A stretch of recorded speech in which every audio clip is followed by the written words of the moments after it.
It's one of them joints right here, man, that you play when you feeling down on your ism, right? Play this shit right here and resuscitate your pimpin' and get you right back on your mission, right? For you hoes, this that shit you play when you ain't feeling like super hoe today. Play this shit right here and to spark up your hoeing and get you right back going, you dig? Dig this. Pimps for real, don't mistake it for fashion. The turf that birthed my reputation for mashing was the track with active, attractive hoes. Professional goers that attract the dough. Like magnets to metal, never settle. We scorching them fag bitches pedal for them portions. My whores win it all. Not the ones on the sideline wishing but didn't ball in the guidelines. My bitches did it all. Down 7 below in the snow for dough. Over 120 in the sun for fun. They mash for hours, hooker baths, not showers. Bright and early, down and dirty for the cash and power.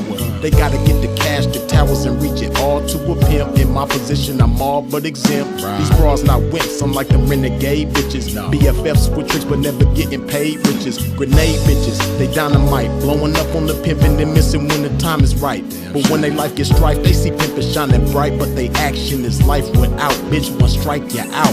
Can't stop, won't stop. Poppin' pimpin', nigga, can't stop, won't stop. Smashing on these bitches, nigga, can't stop, won't stop. Poppin' pimpin', nigga, can't stop, won't stop. Smashing on these bitches, nigga, can't stop, won't stop. Poppin' pimpin', nigga, can't stop, won't stop. Smashing on these bitches, nigga, can't stop, won't stop. Poppin' pimpin', nigga, can't stop, won't stop. Smashing on these bitches, nigga. See, that's the difference, nigga. The pimpin' mashing for these riches, nigga. Nothing like you master magician, niggas. Smoking mirrors with your game, hella extras to reflect the opposite appearance of a lame. Bitches coming from y'all, I can't rock with those. Tender-footed and rooted in them doctor shows. Soft shoe rituals, minute residuals. Papers on life support, your loots and critical. Something I learned about when running my earn route and working with turnouts is murdering burnouts. Cause knocking one of you niggas for a scarred bitch, that's knocking one of you niggas for some garbage. I'm heartless regardless, empty with sympathy, but banked up to the max with pimpathy. No remedy for me, I'm like this. My life is vice grip, synced in permanent ink. You can't rewrite this. My blood type is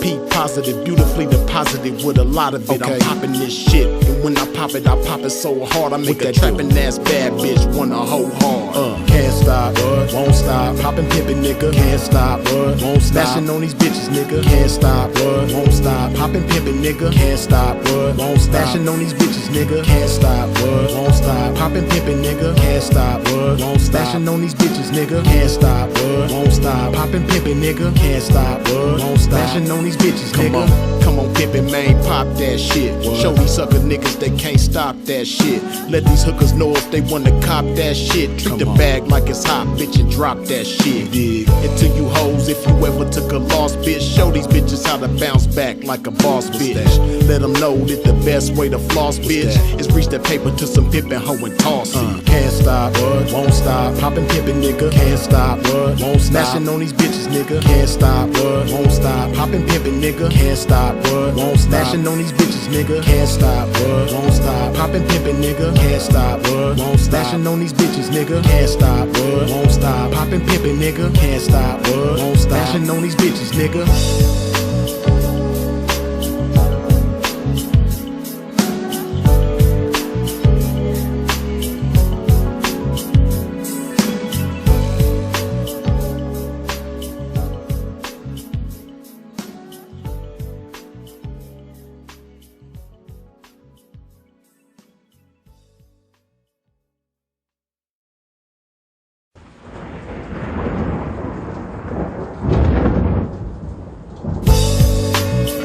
One of them joints right here, man, that you play when you feeling down on your ism, right? Play this shit right here and resuscitate your pimpin' and get you right back on your mission, right? For you hoes, this that shit you play when you ain't feeling like super hoe today. Play this shit right here and to spark up your hoeing and get you right back going, you dig? Dig this. Pimps for real, don't mistake it for fashion. The turf that birthed my reputation for mashing was the track with active, attractive hoes. Professional goers that attract the dough. Like magnets to metal, never settle. We scorching them fag bitches pedal for them portions. My whores win it all. Not the ones on the sideline wishing but didn't ball in the guidelines. My bitches did it all. Down 7 below in the snow for dough. Over 120 in the sun for fun.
Okay, we're gonna skip.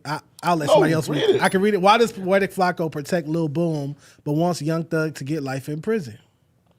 How do I protect Lil Boom?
You feel me? You do. I spoke on it. I interviewed him. You feel me? And right. So at this point, it's like, if the niggas want me to come on like my platform and speak on this nigga and every day, I'm not gonna do it. You were hesitant when the story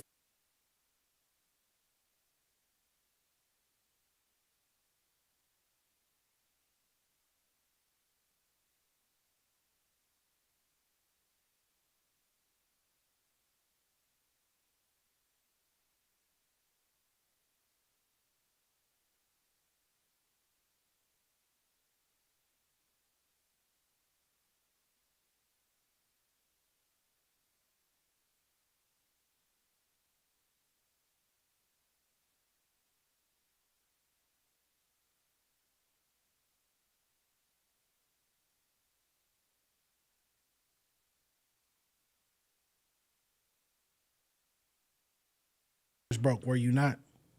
Cause I'm not gonna take 1090 Jake's word for it if I haven't sought out like the actual shit like myself. You feel But me? as soon as you saw the surveillance, then you came to the conclusion that I invited him on, and we had like an hour combo about it. And real quick before we wrap the report card topic up, you came to the conclusion of what's your opinion on it now? What?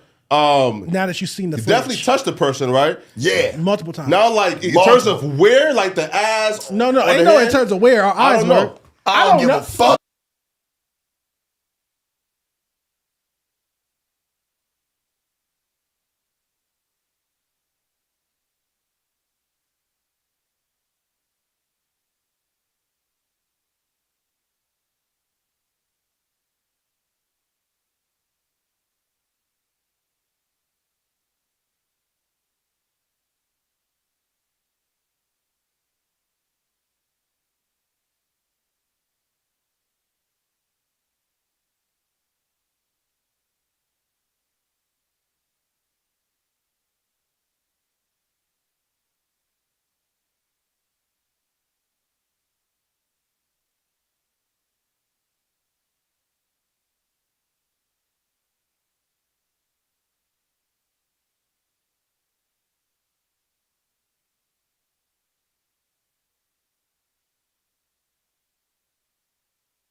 That was the ass. Fuck Lil Boom. Lil Boom was touching motherfucking kids, In a bro. grocery store, In a Walmart. fucking grocery store. We don't play that. There's a no tolerance, zero tolerance here at No Jumper, homie. We don't stand behind that, touching on babies, walking in stores, getting caught on camera.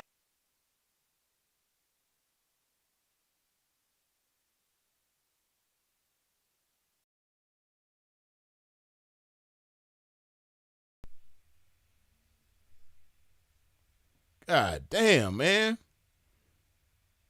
I didn't see that shit earlier. Y'all been telling me this shit for a minute, man. I've been talking shit and y'all ain't heard a motherfucking thing from Freeze, man. My bad. My damn, I didn't even notice my shit was tripping. But damn.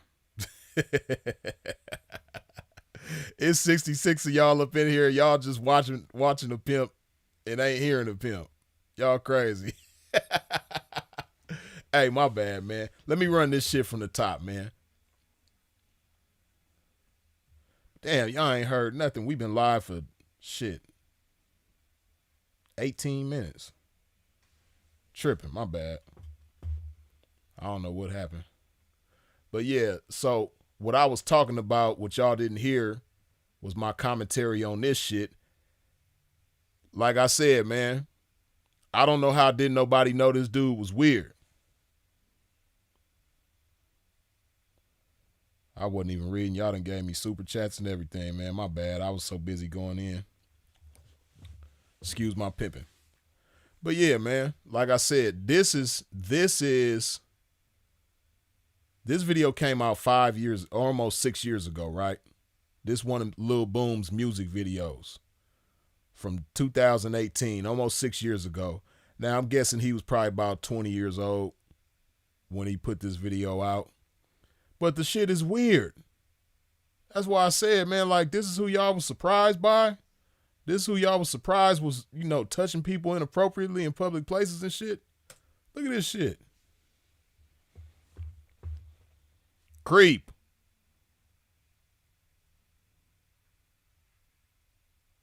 Creep. He hide behind trees and shit like that. And y'all probably thought this was a funny music video and shit. He hide behind cars and shit. Look at him with the lollipop in his mouth. And man, this dude was a weirdo from the gate.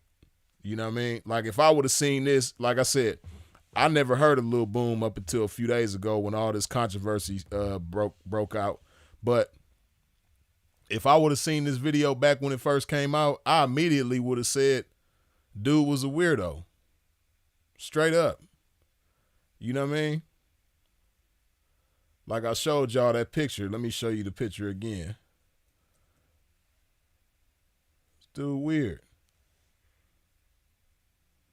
Like when I seen this picture, I was like, man,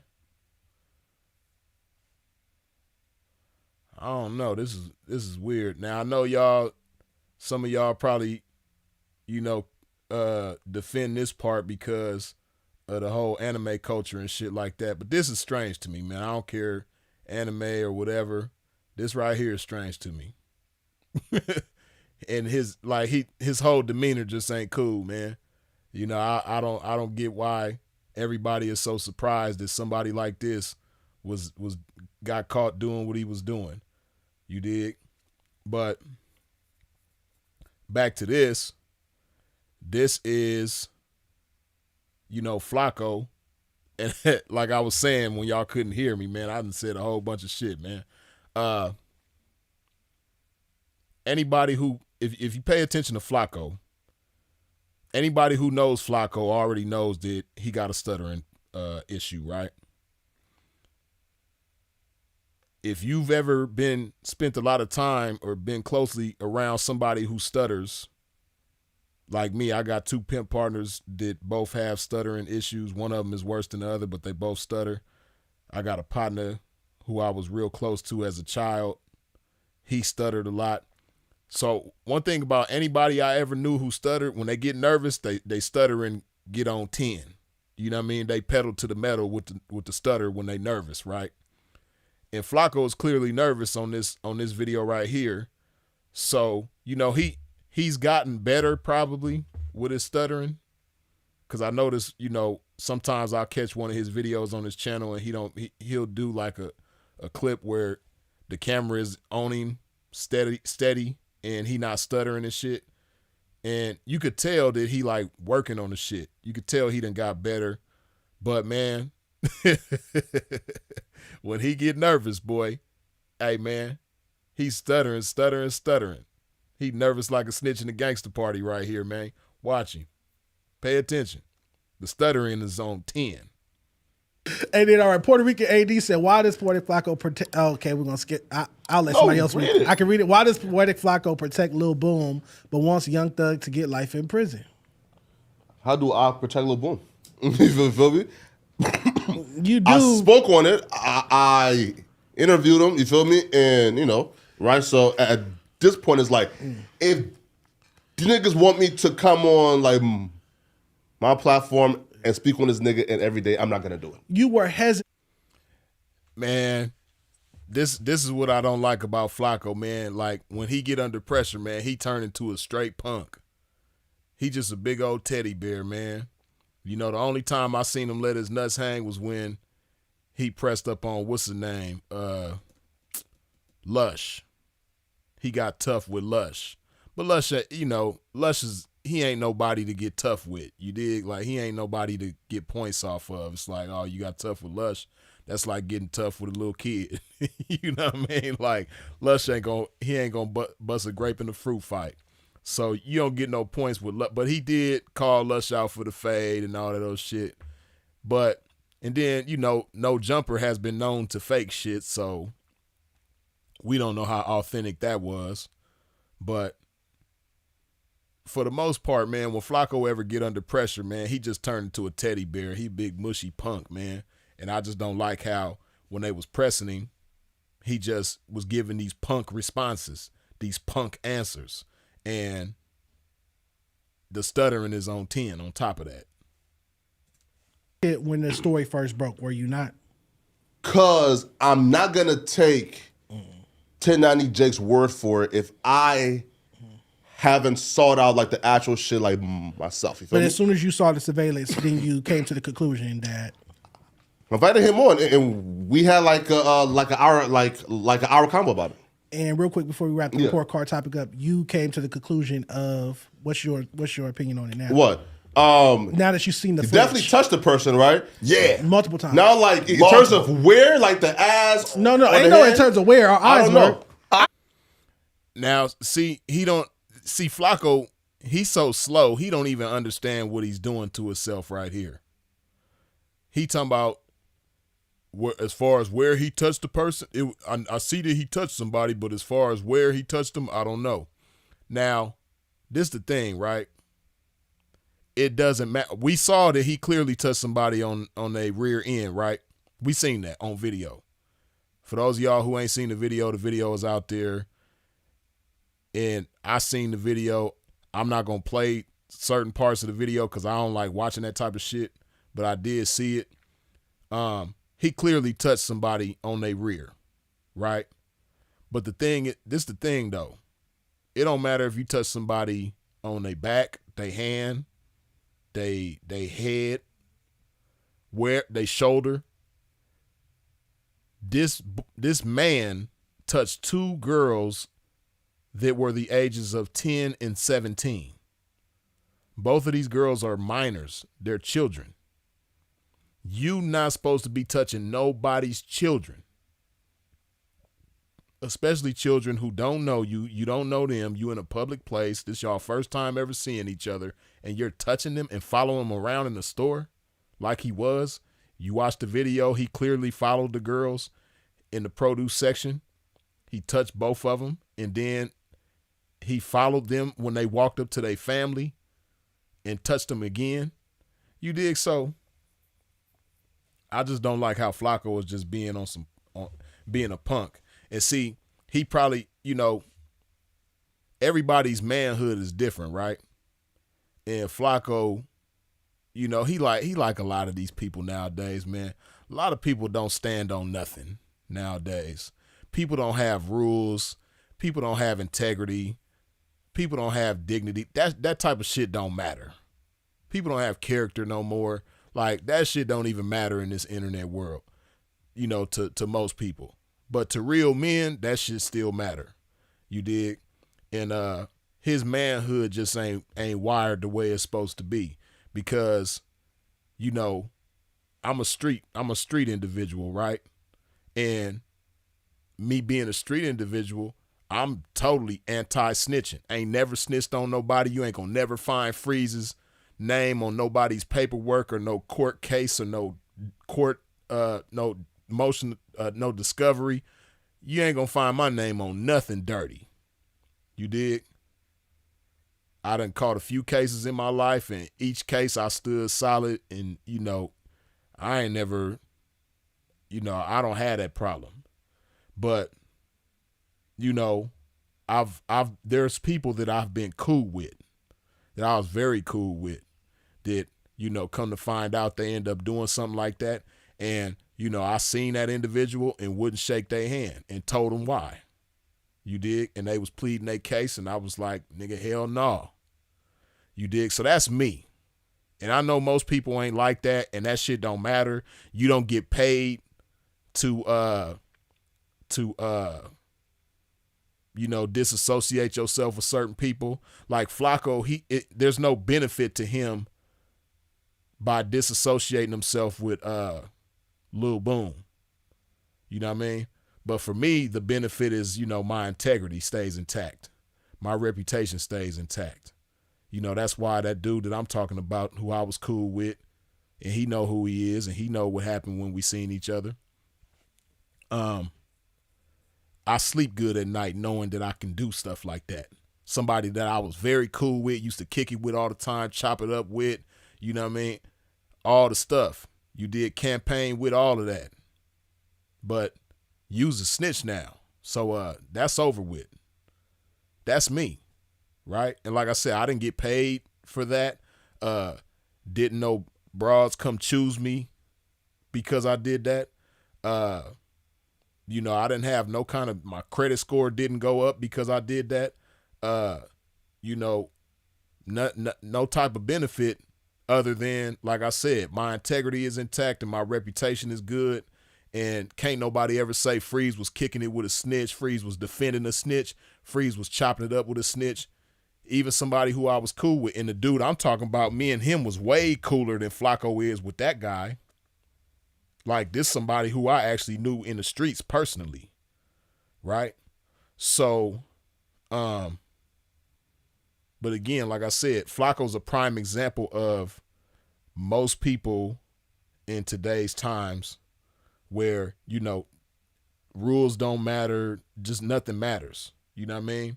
Like, if somebody cared about rules and shit, who else do you know like him that just be coming on no jumper with open-toe sandals and your feet look like a Swiss Army knife? You dig? He clearly don't care about rules. So, fortunately, on this video, he got some Nikes on, it looked like. So, I don't know, maybe he seen the video where I roasted him and said, you know what, I can't be doing open-toe sandals no more. You dig? And then AD and them, people in the community and Fig Community World and all that, they done roasted him about his feet too. So hopefully he done heard about his feet and realized, damn, you know what? I am a public figure. I can't just be showing my feet. At least if I'm gonna wear sandals, let me go have them people go to work on Myra's feet. You know what I mean? Let me go get a pedicure. You know what I mean? let them people run through about 20 sheets of 50 grip sandpaper. You dig? And get my feet right before I wear sandals again. Hopefully he got the message, man. But he clearly don't care about rules. That's why he's able to defend Lil Boom the way he is, and he don't even understand that when he said that, I didn't know where I can't tell where he touched the person. He don't understand that that's defending him right there. He touched the child. It don't matter where he touched him. He could have touched him on the fingernail. He touched him. He could have touched him on the shirt or the foot. He reached out and touched them. And that's clearly seen on the video. So Flakko tripping. Fuck. That was the ass. Fuck Lil Boom. Lil Boom was touching motherfucking kids, in bro. In a fucking grocery store. Yeah. We don't play that. There's a no tolerance, zero tolerance here at No Jumper, homie. We don't stand behind that, touching on babies, walking in stores, getting caught on camera. People had to come to your house about it. You sat there and you plead out guilt in court, even on a lesser charge, but you still, homie, can't be around kids. For unwanted touching. You couldn't be around nobody under the age of 18. Why is that? Unwanted touching. Fuck that shit, Lil Boom. Fuck you. Fuck y'all whole crew, and what you niggas gonna do? What that nigga just Nigga, said. I fuck agree with you, what this Flakko. nigga just said. We Flakko, beat niggas up like you, if not worse. are you only able to say something like that now publicly because Akademiks kind of landed on the same side, and you had to wait for his call? And Akademiks kind of landed on the same side, and we're going to get to it. But just look at how he responds to everything. 2 days before that. And Publicly? on my live stream with Boom. Yeah. You sat on your live stream, but you didn't necessarily say that you didn't believe him. No. Or that his excuses seemed What? like that they weren't adding up. Wait, question, right? So wait though. Right? Wait though. So what did I say now that's different from what I said 2 days ago on my live stream? Like, what's different? You defended him on your live stream. No, I said, right, I was not gonna take 1090 Jake's word for it, so hence I'm not really gonna, right, like. But wasn't he right? He ended up being right. No, He's He not touched right. his ass. Huh? He He's touched not the right. girl's His ass. information's different from what Come you- on. Twice. what? So the Lil' information Jake had and the conclusion he was able to draw is different than what you did. Now, from what I seen, like Jake say, right, like Jake, I think implied the fact that he was a sex offender, right? And that is false. You know what I mean? I don't really support 1090 Jake like that. I believe he's an agent of confusion. You dig? But I saw the video with 1090 Jake, and 1090 Jake never implied that Lil Boom was a SO or had to register as a SO. He never implied that. You know what I mean? So and Flakko knows that. You dig? He just reaching and talking all over the place because he know he don't really want to fry his friend. You know what I mean? But if this was my friend and we both public figures, man, I'm frying you. Period. You know what I mean? Especially with me, having kids, but I know Flakko ain't got no kids. Probably ain't got no girlfriend. Probably ain't had no cut since cut had him. But yeah, this dude crazy, man. Defending this guy. He just keep going. Keep digging his hole deeper and deeper. I don't think I can go that far. Now, what I saw... That's a sexual What's offense. this post about? Huh? What's this post right here about? That's not a sexual offense. Right. Now, this is where the stuttering is going to pick up. He about to start. He already was stuttering. He about to super stutter. He about to get his DJ Screw on right now. Pay attention. Touching a girl on her ass twice in a grocery store, twice or more in a grocery store. You can't touch somebody's ass twice on accident, mind you. But to touch somebody's ass, a child's ass twice, is not a sexual offense. Hold on. This It's not Remo. a sexual offense. That's not sexual related. Remo, what you say? Touching someone's ass is not a girl's ass is not Flakko, sexual. You was defending Boom. You made a post. On your post, you said, after reviewing the documents, video evidence exonerated Lil Boom and proves he never touched anyone at the store. And that's a... Wow, that's crazy. Now watch how Flakko get to stuttering. Y'all heard what he said. Flakko made a post saying that after review of the paperwork and the video evidence, Lil Boom is exonerated of having touched anybody in the store. Now watch how he get to stuttering real heavy. made on your page. Sure. And Yeah, said right. hashtag Lil Boom is innocent. Yeah, right. Yeah, right. How you make that post and you never seen the video, Flakko? Right, because he did try to make it seem like he ain't seen the video of him touching, but now he's saying the video proved that Lil Boom was innocent. He all over the place, man. He just contradicting himself left and right. All because he want to defend this guy. All because he's friends with this guy. He can't even get his lies straight. Top I'm trying remote. to tell you guys, right? I said, right, reviewing I'm the going documents, after right? that. Go on. I tried to explain, right? So look, reviewing the actual documents, right? Now, what I interpret that it said, right, was that, like, for example, right, and I like assume, right, it started off as him being charged with this, and then it got like reduced to like 2 batteries, right?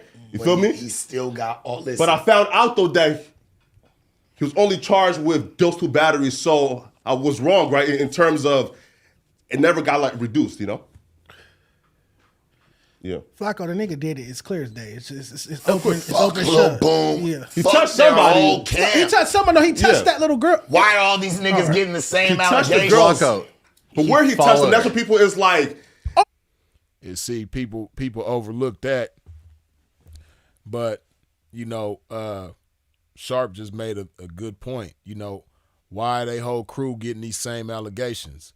Because, there's also an audio clip somewhere, and I don't know where it's at. I probably could find it. If I search, I'll probably try to find it in a minute. But there is a clip of Akademiks saying that, if a girl has college ID, he's hitting it. It doesn't matter if she's 17 or not. It doesn't matter if she's under 18. If she has a college ID, he's going to, lay down with her.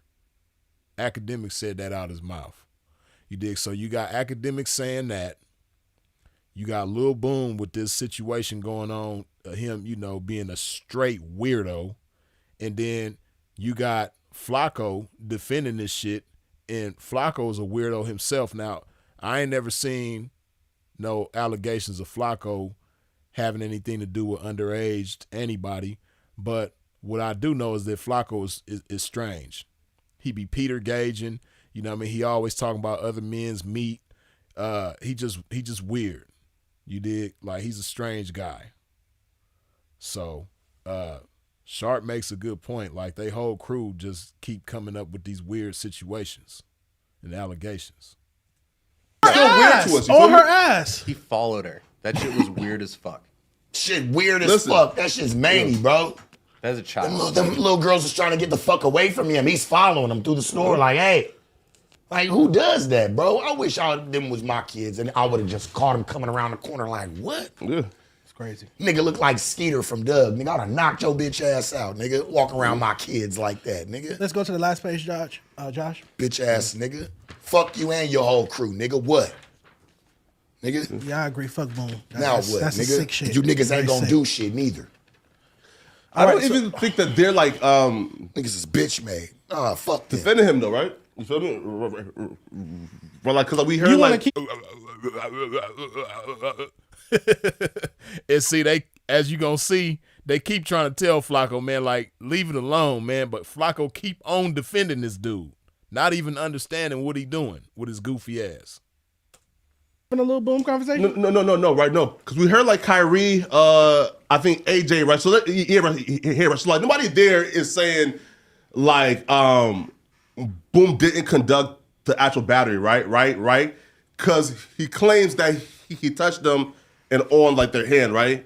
So we're all saying that looks bad is weird, right? Now I don't walk He up and patted touch her hey, ass. I don't give I a watched fuck. it. How many bitches I've met? I've never walked up on a chick that I Her don't behind, know excuse me. Yeah, Her, of course. her and butt. grab anything on her. yeah, of course. Now, well, she got to be initiated. We stand there talking. Hell, we done traded numbers. Hell, we done probably left and went and got something to eat together. But I'm not about to stand there and do that. I'm not putting my hands on anybody. Somebody's child. You don't do that, bro. And this is somebody's fucking kid on top of it. You don't touch nobody's child. Yeah. Yeah, fuck what's going on, nigga. And you grown. Definitely bad. You should fucking know better. That's something to crash out about, Yeah. to be honest. No, That's really definitely something bad. to You crash feel out me? about. Flakko, in these scenarios, I think you should just admit that you were on the wrong side and just do as much as you can to disavow, rather than say How you though? never said. See, now there you go. They trying to warn Flakko, or they trying to give him some good game. Like, dude, just admit that you was wrong and push on. But he keeps denying that he was wrong, which he doesn't understand that in denying that you were wrong, you still defending this dude. But I said what I said, right? I said from like 2 nights ago, yo, this looks bad. Here's the footage here. And he's adamant and claims I never touched ass. Why didn't Akademiks ever exonerate it? And he keep talking about he was adamant that he didn't do it. Hey, man, what type of person like that you expect to tell the truth? Like somebody who does things like that. He was in the store being creepy. He wasn't like bringing attention to himself while he was doing it.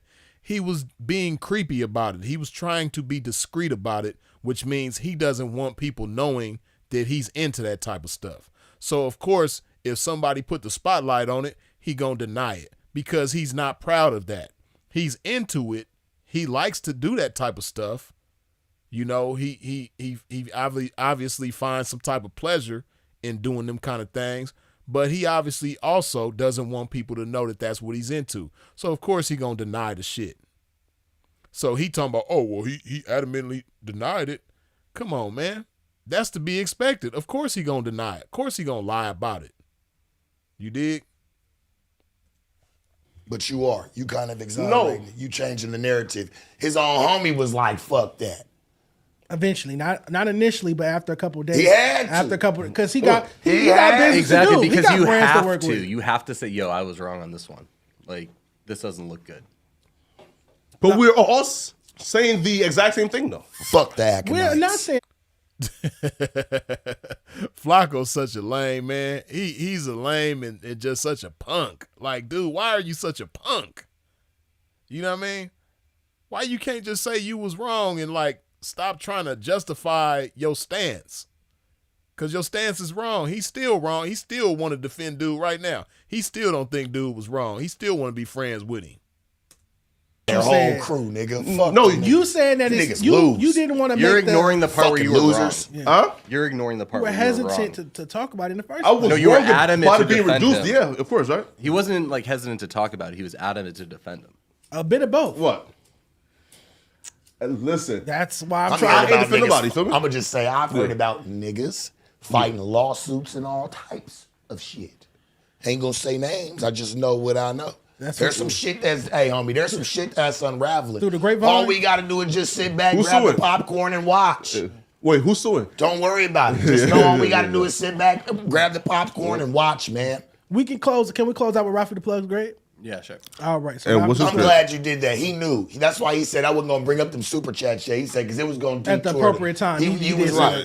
You did right, bro. You did good. 'Cause I wouldn't want it to fuck up this John's report card, man. We really do LA respect is this. report card. You see what I'm saying? LA's report card, my bad. You know, and I'm just mad about that shit, bro. No, That shit fucks with me. I'm passionate dog. about that issue as well. That shit fucks with Unacceptable. me, my nigga. Them is babies, Of course. bro. Yeah. Now- Because we're talking about minors, so it's unacceptable. We're talking Actual about a female video though too. is supposed to be dropping soon. You know, like boom, clean. So that wasn't the actual video. That was a.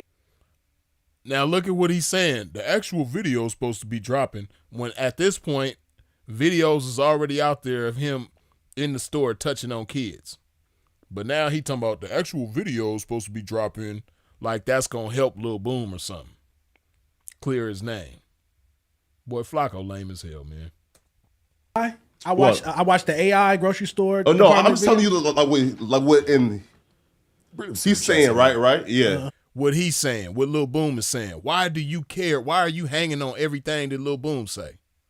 This boy is hey, and see, I know y'all probably think I just be trying to use Flakko like a pinata, man. You know, like I just like picking on him and things, man. But I don't be really trying to go in on Flakko like that. But he just compels me to go in on him, man. And I be trying to go easy on him. I be trying to avoid him.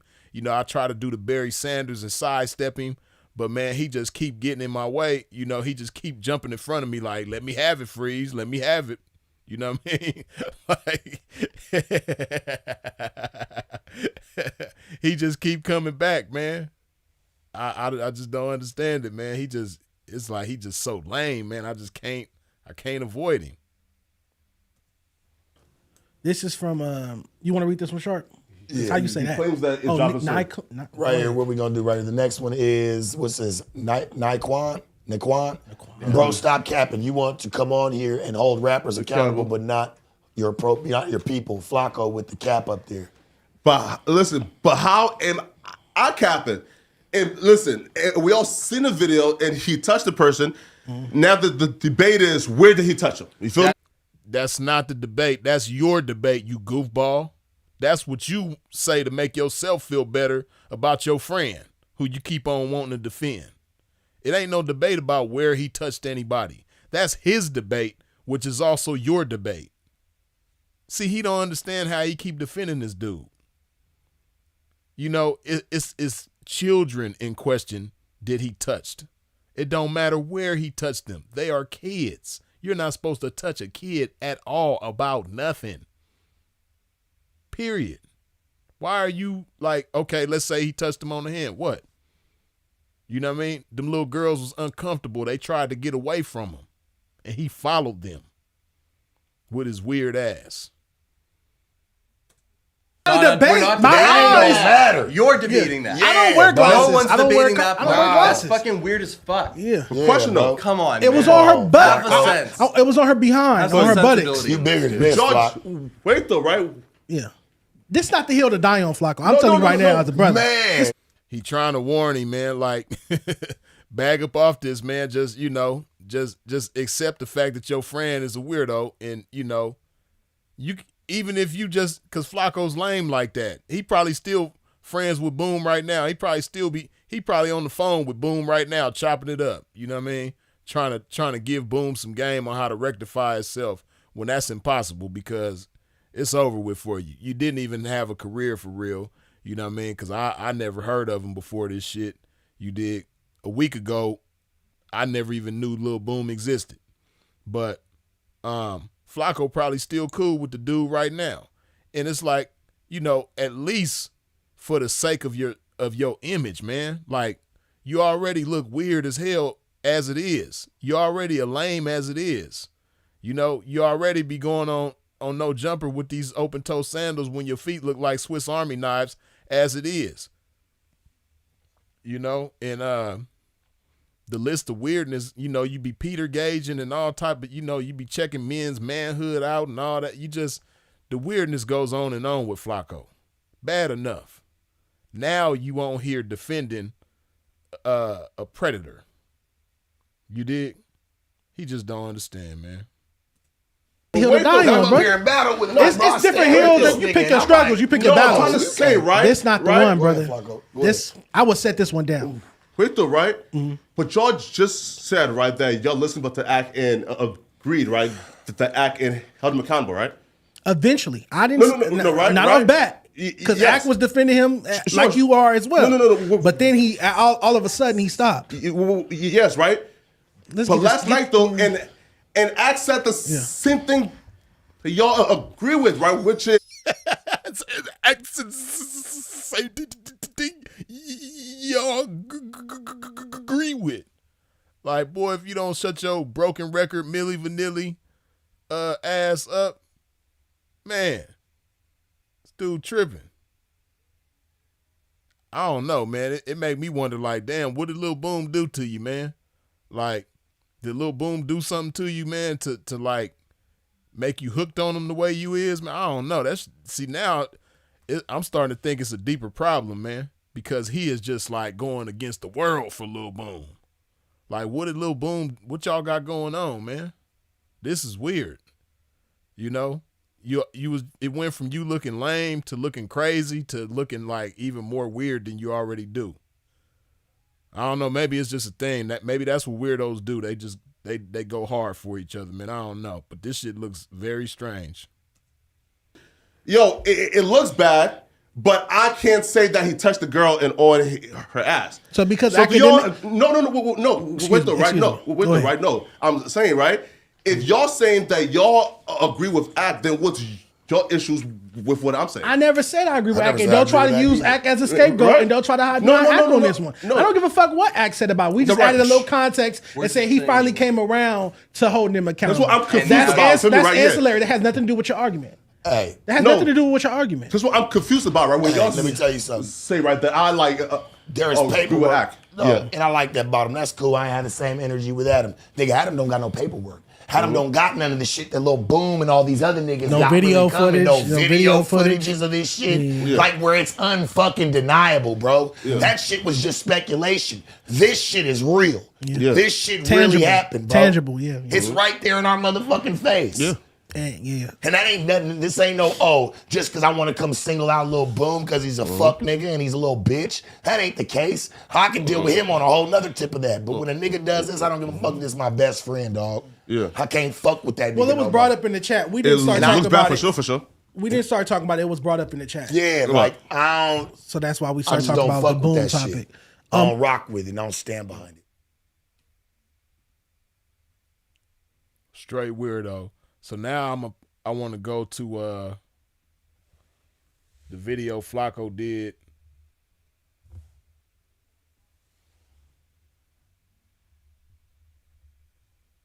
Now you see the title.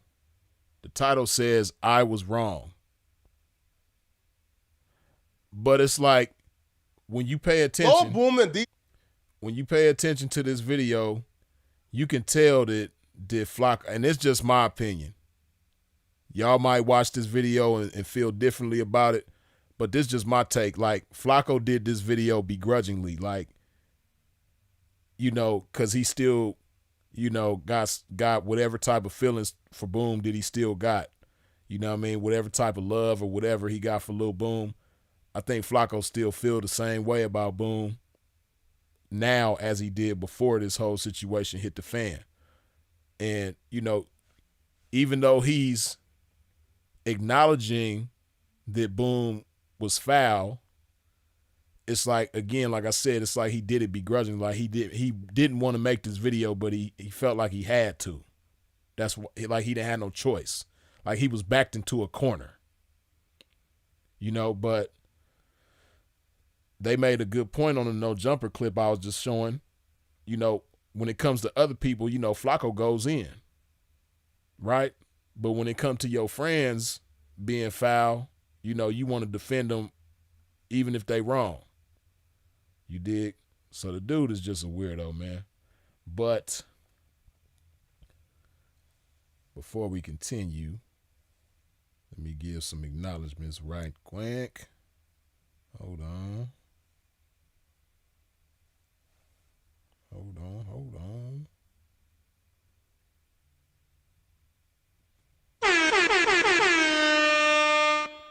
Carlos Enriquez, good looking with the $5 holla. I see you was one of the many people trying to warn me, man, about the about my audio tripping, man. Good looking though, Carlos. Hold on. Okay. Wait.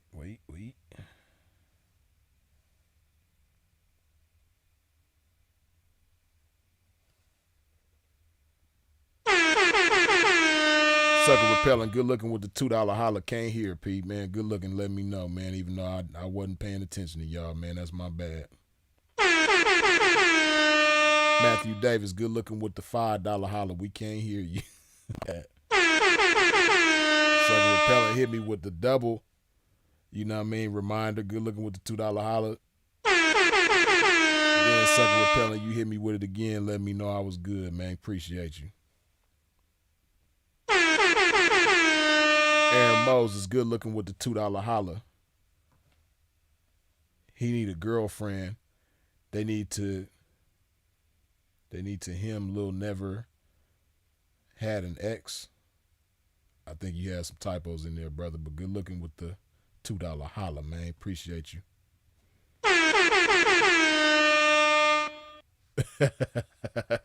V Smiles, good looking with the $10 holla. Play Moesha music for Flakko, please, freeze. It hurt me. Boy, sinful fool. Jolene, good looking with the $5 holla. Would you disassociate with your child if you found out they were a snitch? Well, see, I very highly doubt that my children that I currently have, I don't know if I'm going to have children in the future or not, but the children that I currently have, I highly doubt that they will end up in the streets. I highly doubt that they will follow in my footsteps in any kind of way. Well, at least not in the way of, being in the streets. I highly doubt that they will be involved in any, activities contrary to the law, right? So I don't see my children ever being subject to the same rules that I'm subject to, right? Or that I subject myself to, right? So with that being said, I don't see my children ever being quote unquote snitches, because in order for somebody to be a snitch, they got to be living a certain lifestyle and that, subject to those rules of that lifestyle. But let's just say hypothetically, you know, one of my kids or both of my kids ended up being in the streets and they was involved in some shit with somebody and they get caught up with that somebody and they both equally guilty, but in order for them to, you know, get the pressure off of themselves, they put the pressure on they crime partner. Yeah, I'm gonna probably most likely disassociate myself, even with my kid. If they in the streets, like I'm in the streets, and they tell on somebody, yeah, I'm gonna most likely disassociate myself with my kids, for sure. You know what I mean? Like, because this the lifestyle that I'm in, and the way I look at it is like, even though they my kid, that shit, if we get put in the wrong situation, they gonna tell on me too. That's the way I look at it. You dig? I wouldn't put it past them. And, you know, I've seen situations like that in real life. You know, I done been locked up with, you know, fathers whose sons done snitched on them and all that type of shit. You know, they both gangbangers. They from the same hood, you know, and they get caught up together and they sons snitch on them. You know, I've seen that type of stuff before. So who am I to think that if my kid is living the same lifestyle that I'm living, that they won't do the same thing to me? So, you know, call me crazy, you know, but that's, you know, again, that's a far-fetched hypothetical situation because I don't see my kids ending up in the streets. But, you know, hypothetically, if they did end up in the streets and they snitched on somebody, yeah, I'm going to have to, it don't mean I don't love them no more. But as far as dealing with them, nah, that's over with. You dig?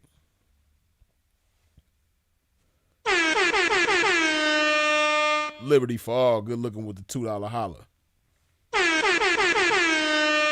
Liberty for all, good looking with the $10 holler. T's weird. Oh, excuse me. I think you meant to, I don't know if you meant to say it's weird.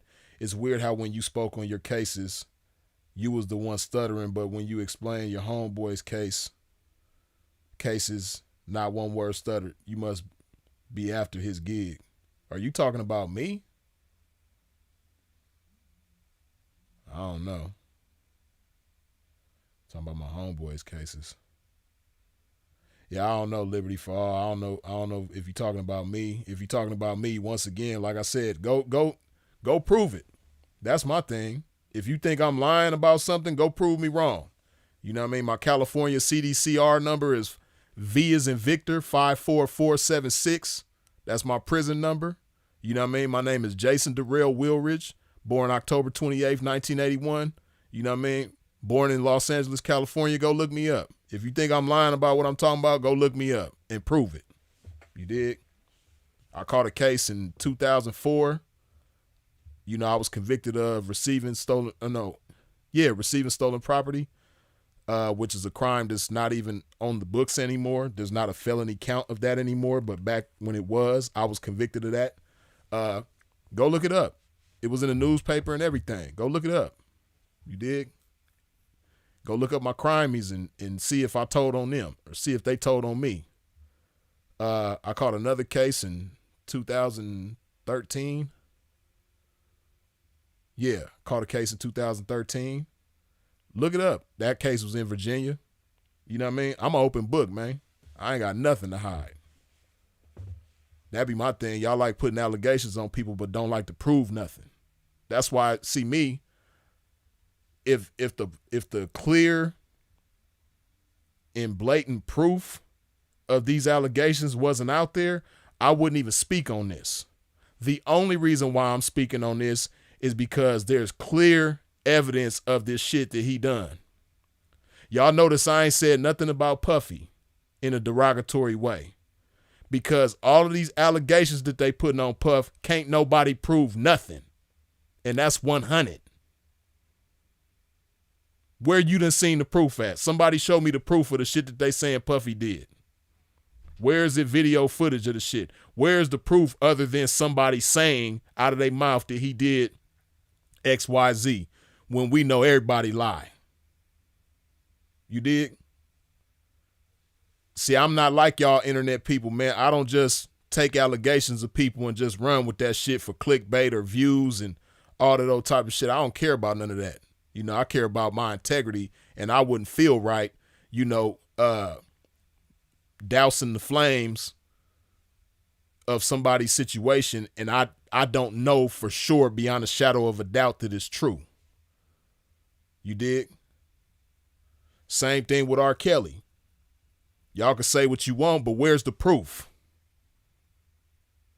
And if it was proof, how come he didn't go to the penitentiary, you know, 20 years before, 30 years before, you know, because it was allegations, he fought cases and all type of shit and was proven, you know, innocent in the court of law, even though y'all didn't like the shit because you seen certain videos of him with girls in the video, which we don't know for sure that the girls in the video was underage at the time when the video was filmed. See, I just know how to keep it real, and I don't care what nobody think. You dig? But even with R. Kelly, where's the proof? The shit that he's in prison for right now, he got convicted of a RICO charge. Where's the proof that he was, you know, involved in a RICO situation? And then when have you ever, for those of y'all who ain't familiar with how the RICO shit works, you know, the RICO Act is for organizations, for criminal organizations, organized crime. So an organization involves more than one person. An organization is a group of multiple people. When have you ever in the history of the RICO law, you know what I mean? I believe they came with the RICO like maybe in the 70s, you know, somewhere between the 70s and the 80s, maybe. I'm not sure. But the RICO been around for some time, been around for decades. Y'all tell me when you ever seen somebody get convicted of a RICO case and they were the only person on the case. When have you ever seen one person get convicted of a RICO charge by themselves? That shit don't happen. You dig? So I wouldn't like everybody else, you know, bashing R. Kelly about some shit that I can't prove or that ain't been proven to me. This shit with this little boom dude, that's the only reason why I'm talking about it is because the proof is all over the internet. It's videos of him touching people in a public place that he don't know. Kids. Right? As weird as he look, as weird as he is in these music videos and all this shit, much of a weirdo as he is, if I didn't have the irrefutable proof, I wouldn't talk about this shit. I don't care if the whole world is against him. If I can't prove it, I don't speak on it. Because I'm really out here. You dig? And people who ain't really out here, they don't understand that. You dig? Y'all who don't never come outside, who don't interact with people, who's socially awkward and shit, don't know how to have a conversation with nobody. Y'all people that when you go to dinner with somebody, everybody at the table is in their phone and shit because y'all weird. I don't get down like that. You dig? I'm 100. So again, like I said, if you don't believe what I'm talking about in regards to myself, I gave you all my information. Go prove me wrong. You dig? And then when you find the proof, tell everybody where you found it so they could go look it up for themselves. That's another thing people don't be doing. You dig? At least I could respect that much about 1090 Jake. You know, I ain't seen a whole lot of his shit, but some of the things that I've seen, like with this Lil Boom situation, 1090 Jake put the shit out there where you could go look it up yourself. Right? Most people who put allegations on people and run with that shit, they don't show you where you could find the shit. You dig?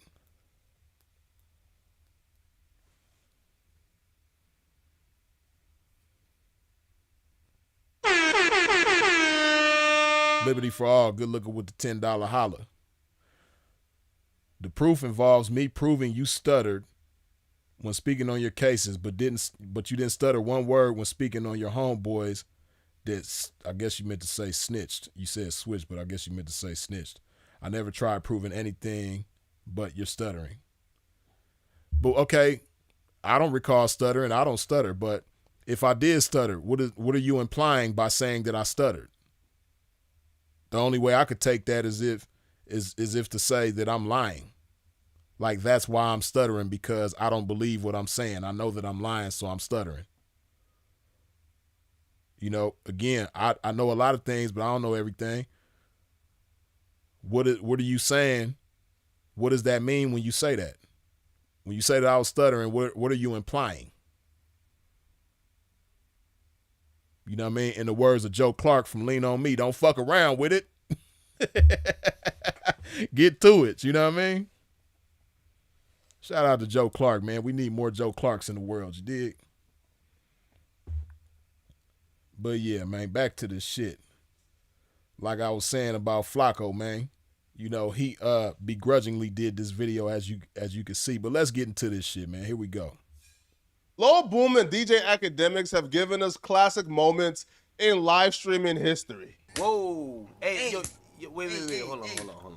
You dumb asshole. You scripper, credit card scammer, fake bait. Hold on. Yo, Damn, Lil Boom. And when Akademiks was starting his own network called the Academy, Lil Boom was the obvious choice for his first signee. All right, check it out, man. Listen, first of all, I introduced my man Lil Boom. I wanted to take this opportunity because, you know, sometimes people do look at me as kind of like a one-man army. You know, everything I've built, and I know a lot of people watch my live streams or my broadcasts, whatever it is. And sometimes you don't know the people who happen to also be the people I'm trading ideas with. You know, Boom is someone who just historically get in there. You know, I found it with my comment section, and it kind of shows how, you know, people connect in different ways. Akademiks found Boom.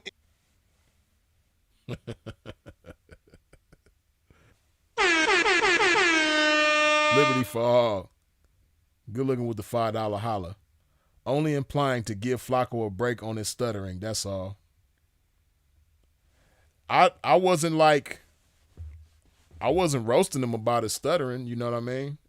I was just pointing out that he stuttered. Well, no, actually, I did make fun of his stuttering a little bit, but I wasn't like trying to put a whole lot of emphasis on the stuttering. The only thing that the reason why I was making fun of him stuttering is because he was stuttering, obviously, because he was nervous and he knew that he was wrong in the shit that he was defending his boy about. The boy, Lil Boom. You dig? That's why I was putting the emphasis on the stuttering. That's why I was like mocking him with the stuttering and shit like that. I don't care that he got a stuttering problem like that. Don't make me feel no type of way. I don't think any less of Flakko. Even if he didn't have a stuttering problem, he's still lame as hell. You dig? I don't know. And if you got a stuttering problem, man, you know, no offense to you. I wasn't trying to make fun of all people that stutter. You know, so, like I said, some of my closest partners in the game got stuttering problems. You dig? So I don't, you know. And then one of my near and dear friends, rest in peace, had a stuttering problem when we was kids. You dig? So I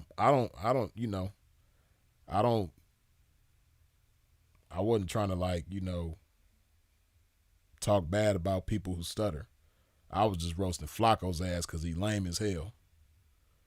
But if you got a stuttering problem, liberty for all, my bad. Get your panties out of bunch, man. It's cool. You all right, man. The world ain't gonna end because you got a stuttering issue. You dig? Or maybe somebody that's close to you, near and dear, they got a stuttering problem, man. It's cool, man. You know, if I had a stuttering problem and somebody made fun of me about it, you know, I wouldn't feel no type of way about it. People make fun of me about shit. You know, I don't think any less of myself because of that shit. Shit, out of all my dad's kids, man, I'm the shortest one. Even my sisters is taller than me. You dig? And I'm 5'10". Both of my sisters is damn near 6 feet. One of my brothers is 6'6". My other brother is 6 feet. You dig? So they be roasting me all the time. It's to the point where shit, I roast myself about the shit now.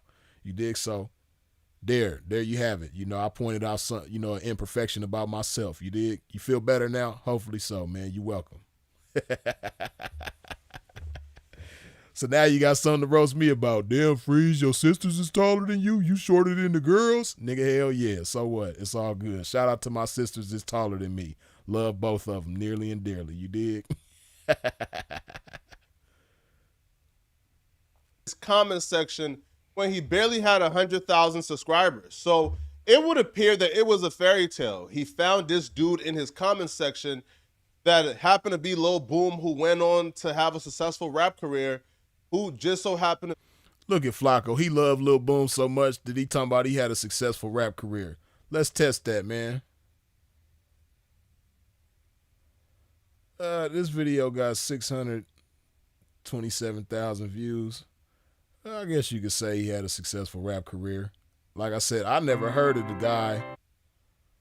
I never heard of the guy before a few days ago.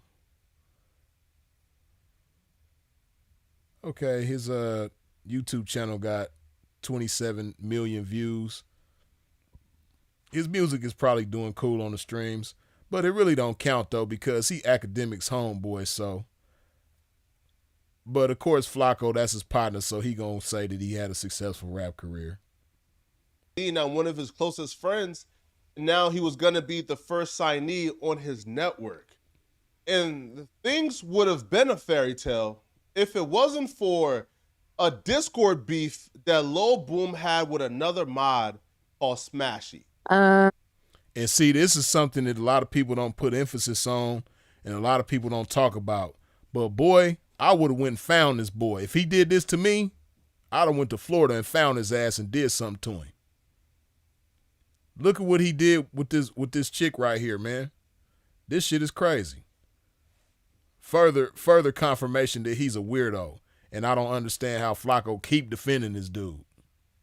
Booms and I, our issue goes way back. He doesn't like the way that I was modding the Discord.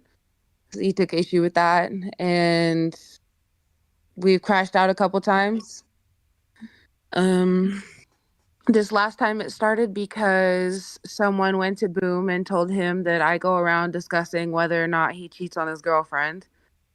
So Boom crashed out on me in the server for that. So it was after I sat in a VC listening to Boom talk about how he was going to kidnap, and he posted her full government name, her age, our address, phone numbers, my previous addresses, my parents' names, my siblings, one of which is a minor. He named him as well.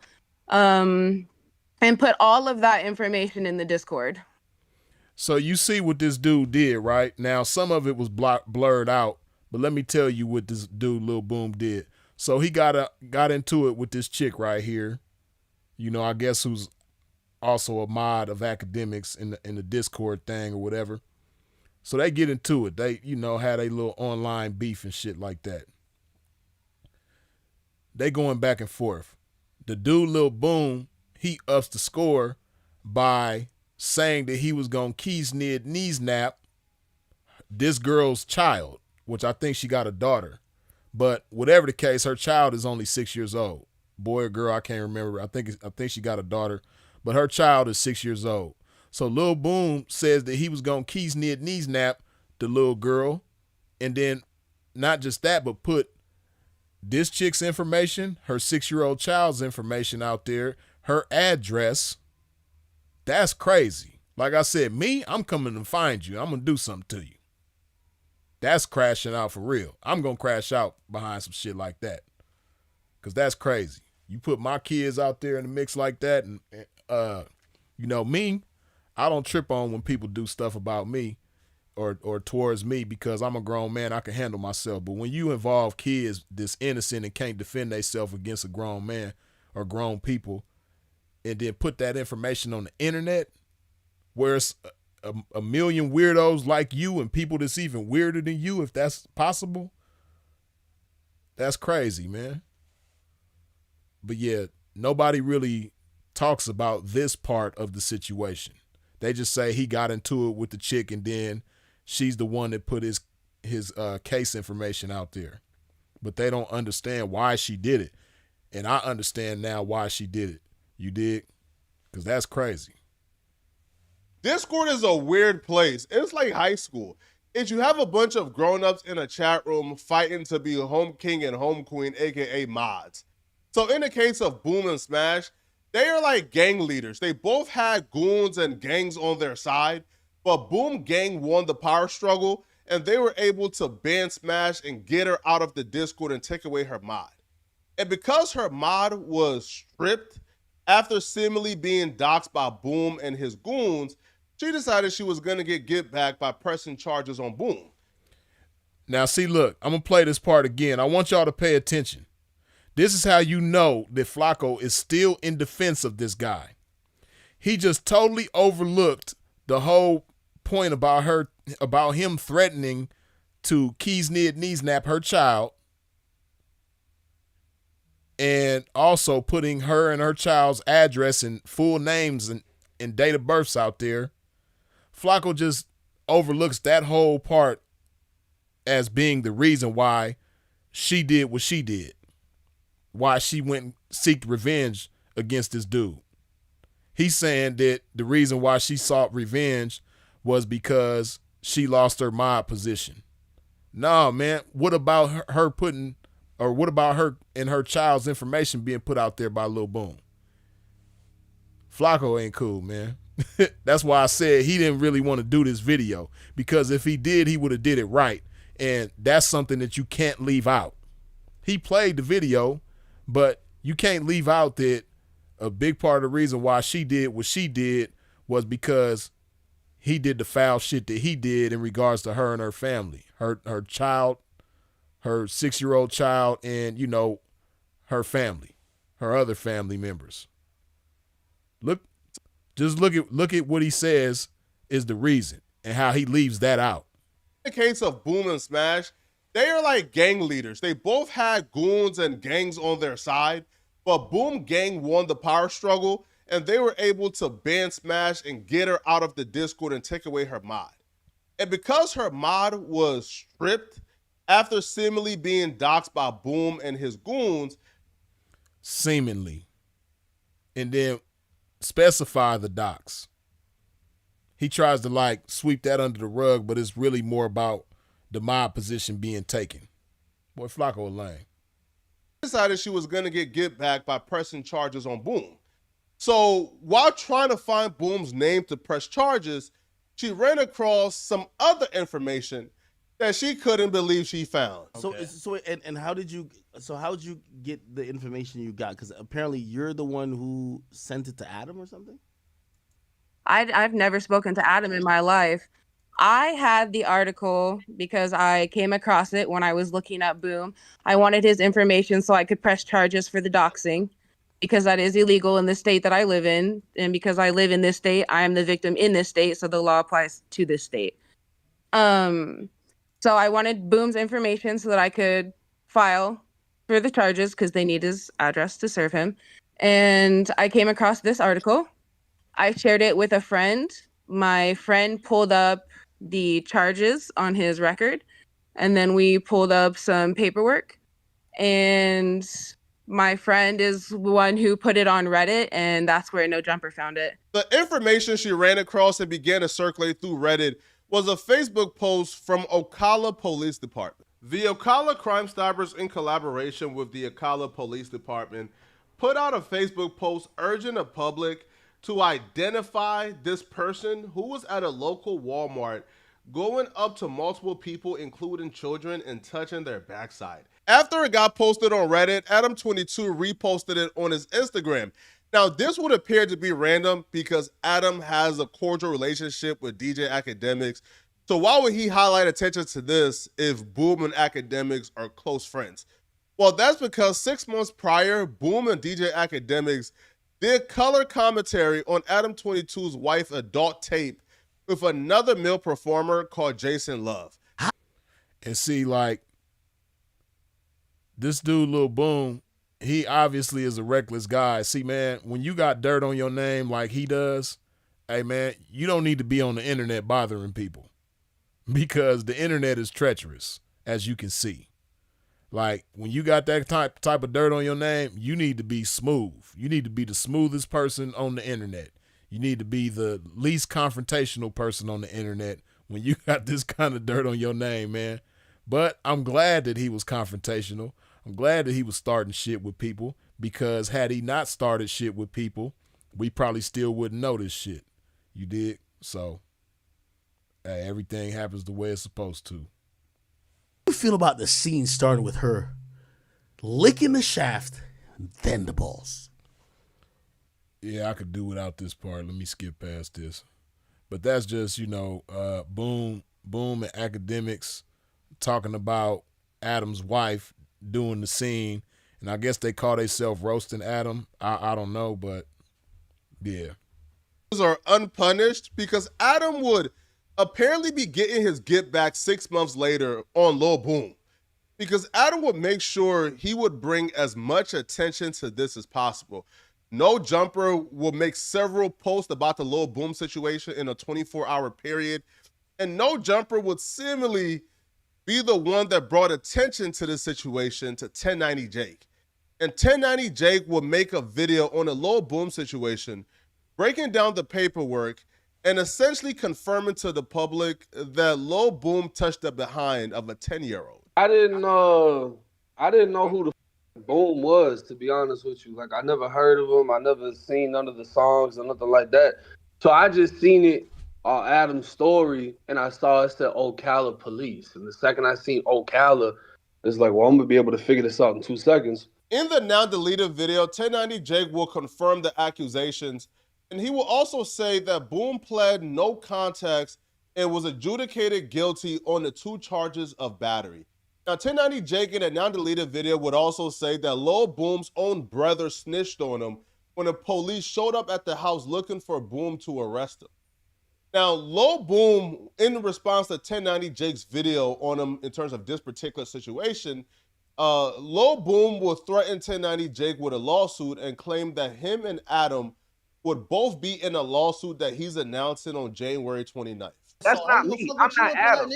Me and Adam are not the same Don't tell it to me, nigga. Tell it to the lawyer, bro. Don't tell that shit to me. Me and Adam are not the same person. I don't even know why y'all gonna be in the same suit. Y'all gonna be in the same suit. I tell you that. Me and Adam is not the same person. You gonna be in the same suit. I bet you that. I like it when you like it. I bet you by the 29th y'all be in the same suit. Fans in chat was confused. So that was the boy Lil Boom threatening to sue both Adam 22 and 1090 Jake, but he was arguing with 1090 Jake on that clip, and he's threatening to sue them. I don't know if he's considering what they doing slander or something illegal, false allegations or whatever, but dude, there's no way that you're going to be able to sue them because they're not lying on you, first of all. Second of all, he just doing all this to save face because he know he guilty and he know the pressure is coming, got him in the corner and ain't nowhere to run, dude. It's only a matter of time, which now the time is up and you've been fully exposed at this point. As to exactly why Lil Boom was threatening to sue 1090 Jake, because 1090 Jake was only repeating what he'd read in the paperwork. Police reports stated that upon arrival to Walmart, they encountered Luis Quavado Hernandez, who was advising them that his 2 daughters were inappropriately touched by a tall, dark man. Now, the police made contact with the 2 daughters. One was 10 and the other was 17, and they both advised the police they were in the produce section with the rest of their family nearby. Natasha and Brislin both advised the male approached her and touched her butt with a grabbing motion. The male then continued to Brislin, the 17-year-old, where he then touched her butt with a grabbing motion and continued to walk away. So both 10 and 17-year-old confirmed that their butt was touched by this unidentified man who we now know was Lil Boom. When that paperwork got released, I decided to contact Lil Boom to figure out what was going on because I had a pretty good relationship with Lil Boom.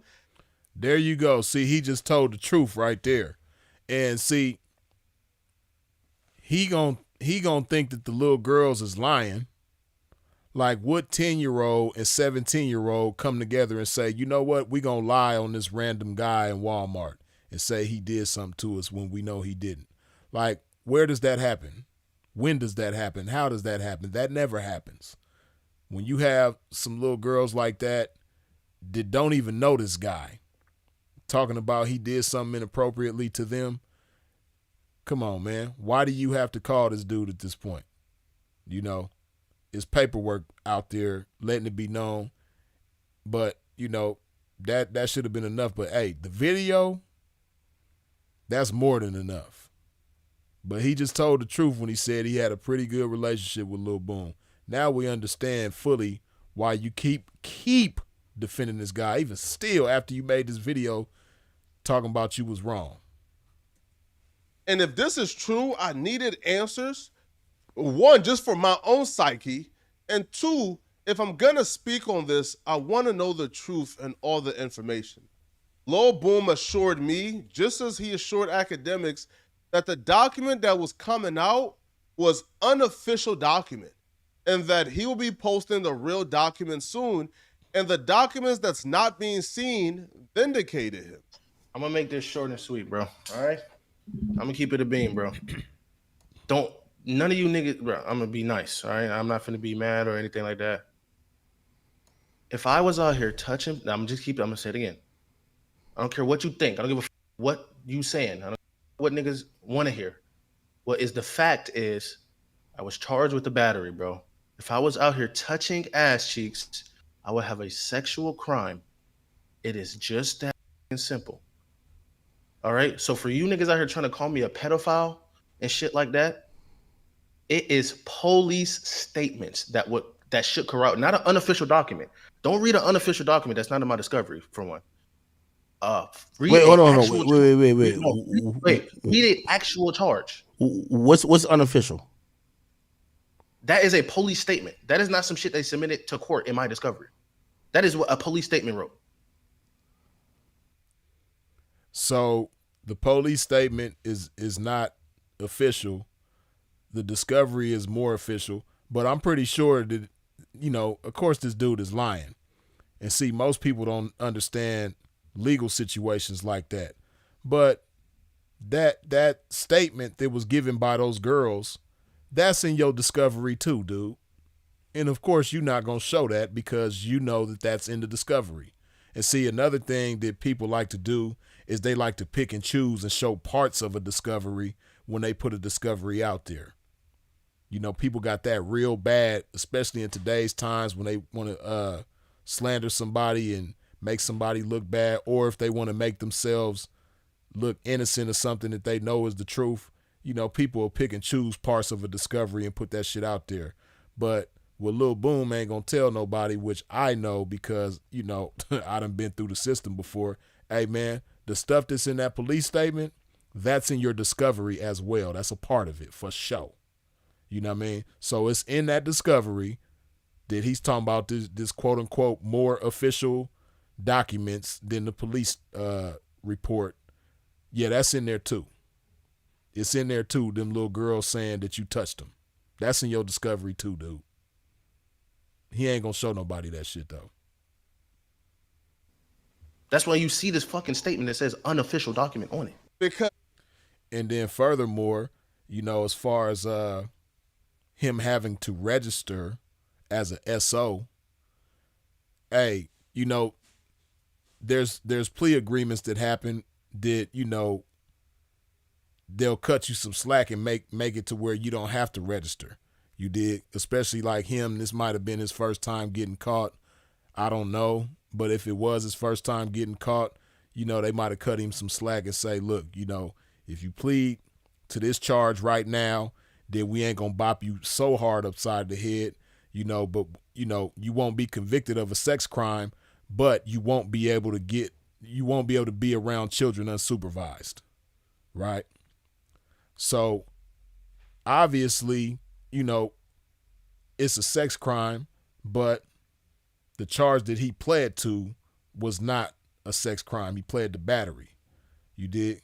So again, he thinking that people don't understand how the court system works.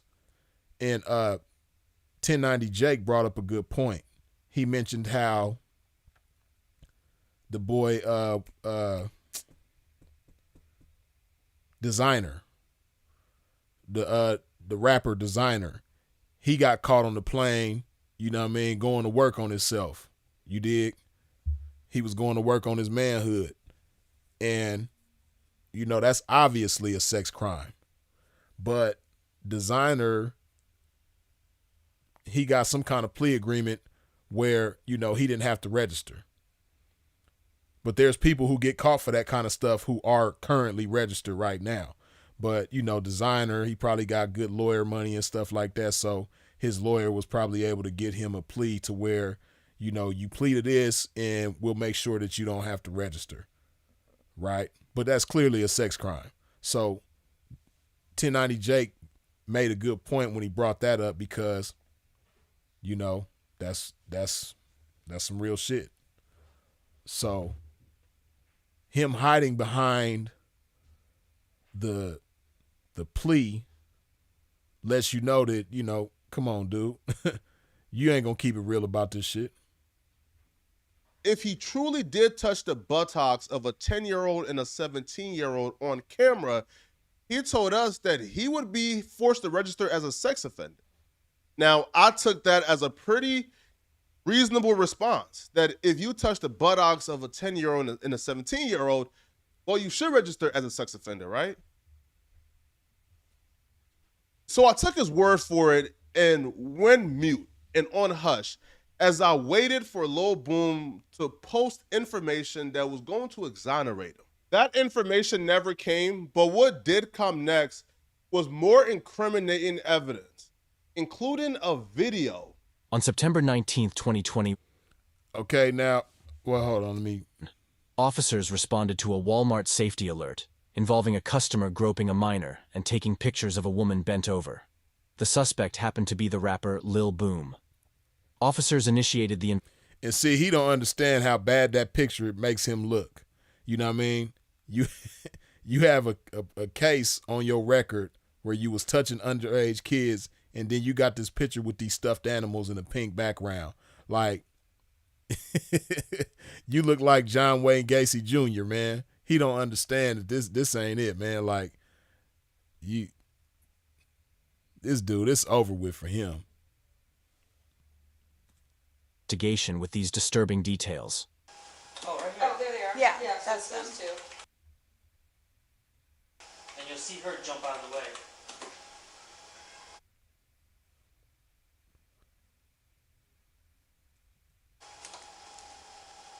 Now, I ain't gonna play the video, man, because again, like I said, I don't like watching this kind of stuff. But if you go back and watch this video, you can see that he clearly touched these girls. You know what I mean? Now, this right here with the blue top on, that's Lil Boom. And then these are the girls that are 10 and 17 years old, both children, in the produce section. You know what I mean? And when you watch this video, you can see that he has no business over here. Like, dude, why are you over here? You know what I mean? And then also when you watch the video, you can see that after he touched them and made them uncomfortable, they walk over here. You know what I mean? Out of the view a little bit, their family is over here. So they go back over here with their family, and he follows them over there. And then after he follows them by their family, he touches one of them again. You dig? Just a trifling individual, man. Like, this the type of people that I be like wishing. I be hoping that they land on the main line of somebody's jail or prison. You know what I mean? So they could be somebody's girlfriend.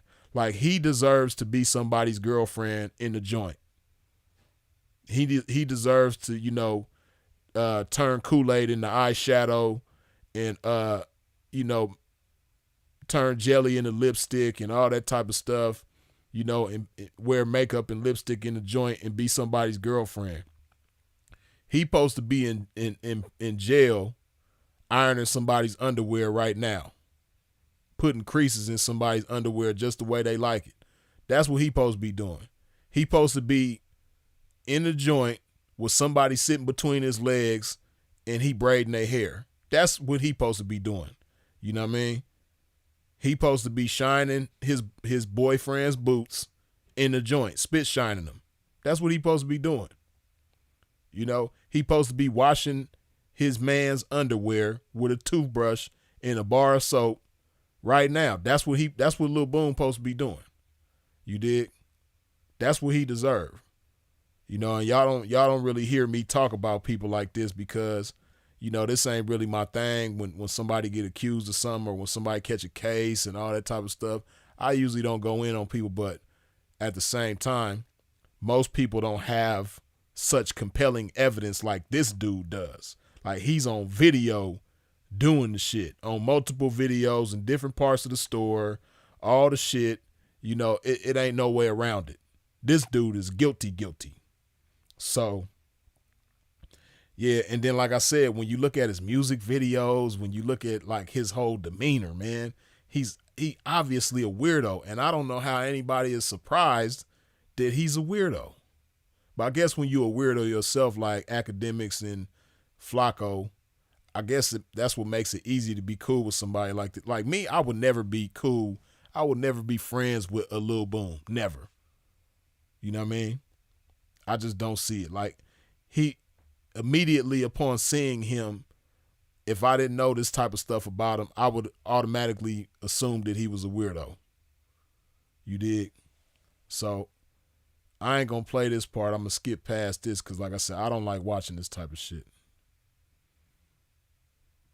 Lil Boom about this particular video, and Lil Boom gave me the same excuse he gave Akademiks. He said, listen, I didn't touch no buttocks.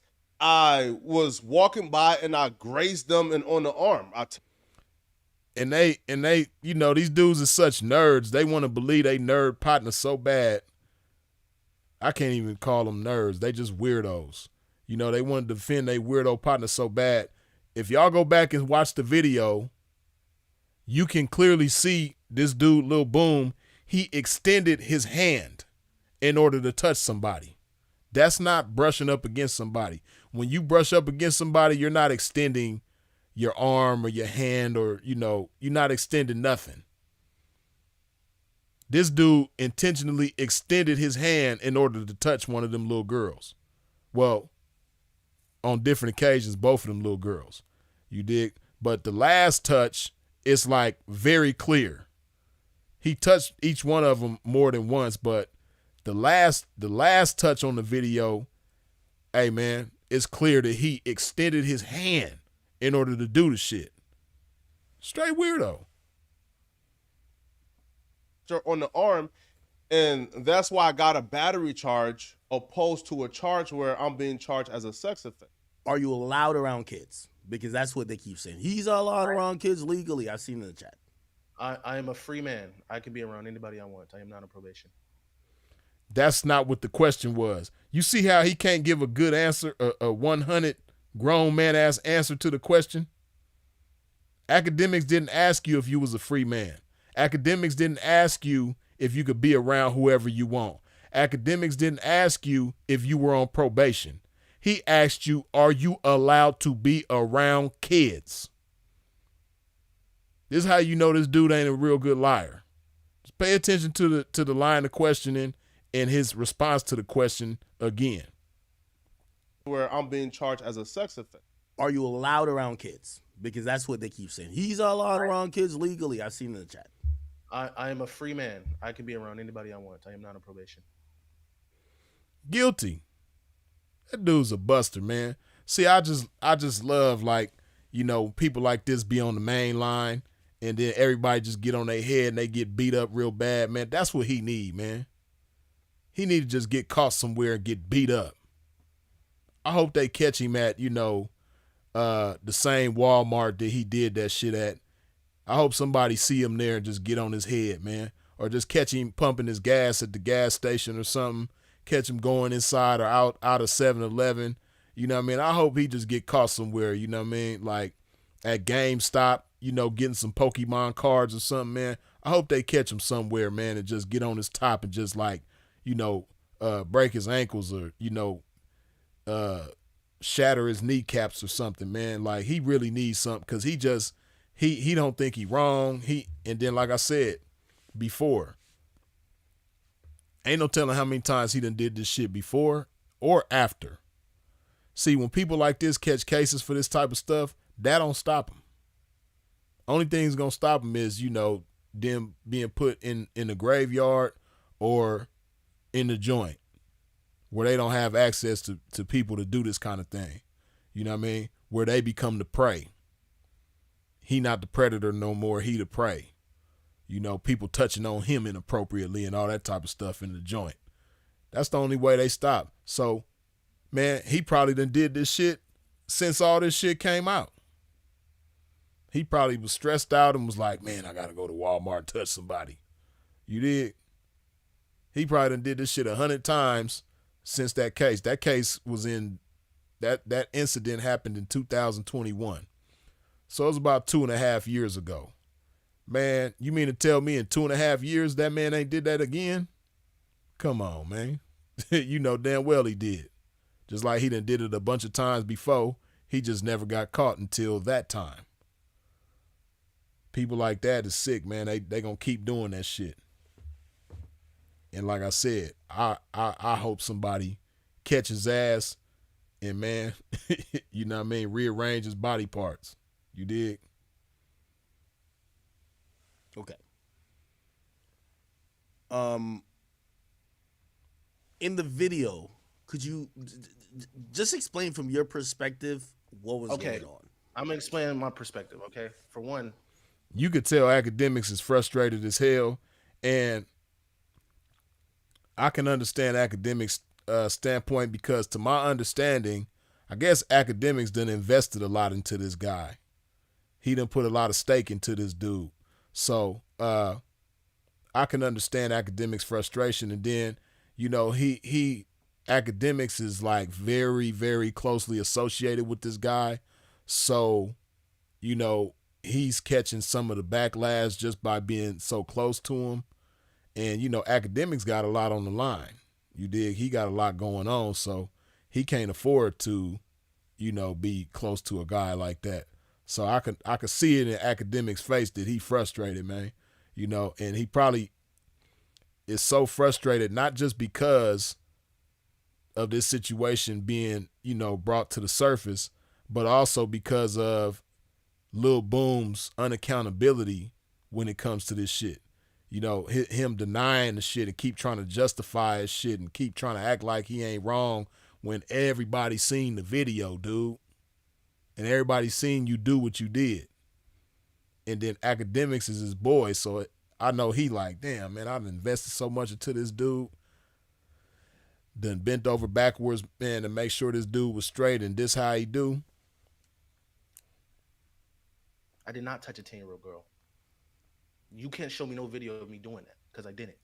If you listen to this quote-unquote video that's in 4K, you will hear the police say, oh, he probably did it right there. He probably did it right there. The truth is, nigga, okay, let me just say this. Let me just clear a lot of the air. All right. I did buy some shit at Walmart. It was my sister's birthday. I did buy something at Walmart.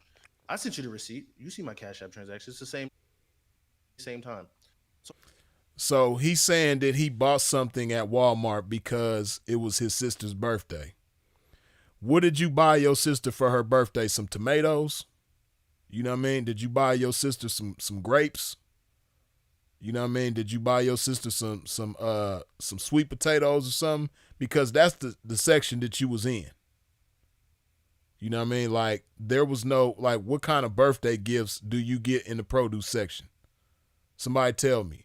The bakery department is usually in Walmart close to the produce section, but you wasn't by the bakery, you know, where you could buy a birthday cake or something. You wasn't over there. You was by the produce, man. So what was you buying your sister for her birthday? Some broccoli or something? You know what I mean? Like, what was you getting her for her birthday? That's what I want to know. You know what I mean? Did you get her some bell peppers for her birthday? Like, what'd you get your sister for her birthday, man? That's what I want to know. You said you went there to Walmart for a birthday gift, but you in the produce section, man. Come on, man. And then you didn't even really get nothing from the produce section. You went over there on some creeper shit with your weird ass. I did buy something from Walmart for one. For two, nigga, I was cooking. I was at my mom's house. That was my mom's crib. So I was cooking. That's why I was there. Because they didn't see me touch any buttocks. They see me graze her arm. Now, I thought this, again, the video is grainy. It's hard to see this. Boy, Flakko's still defending this dude. Flakko, he want this boy to be innocent so bad. It's crazy. It's to the point now where I think Flakko's defending him harder than Akademiks. You dig? This is crazy, Flakko. Come on, man. Pull your skirt down, B. No clear definitive answer there, but it does look weird and bad that he followed them. So I decided I was going to take Boom's word for it until I get the information I was looking for. I have an aunt named Keba who's a legal aid who knows how to file an FOI. See, and this is how you know Flakko is such a damn lame and ain't got a sharp bone in his body. He names his aunt's, he discloses his aunt's name who gave him the information. Like, dude, why would you even say your aunt's name? Who's a legal aid? Like, this dude crazy, man. He don't even know how to, he don't even know how to keep his business off the internet. Weirdo. I get the information I was looking for. I have an aunt named Keba who's a legal aid who knows how to file an FOI request. So I had her file an FOI request for Boom's information, including the documents and the actual video footage of the incident, so I could make the determination by myself and kind of educate you guys. But I guess my silence was deemed as me supporting Boom in this time. I don't know. Nah, it ain't about your silence. It's about what you saying vocally. You dig? It's about what's coming out your mouth. What's coming out your mouth is supporting what he's doing, not your silence. And everybody ain't wrong. Like, if everybody is unanimously agreeing that you are supporting this guy, check yourself, goofball. Pay attention to yourself. Like, damn, why everybody keeps saying I'm supporting this guy? Maybe because you are, goofy.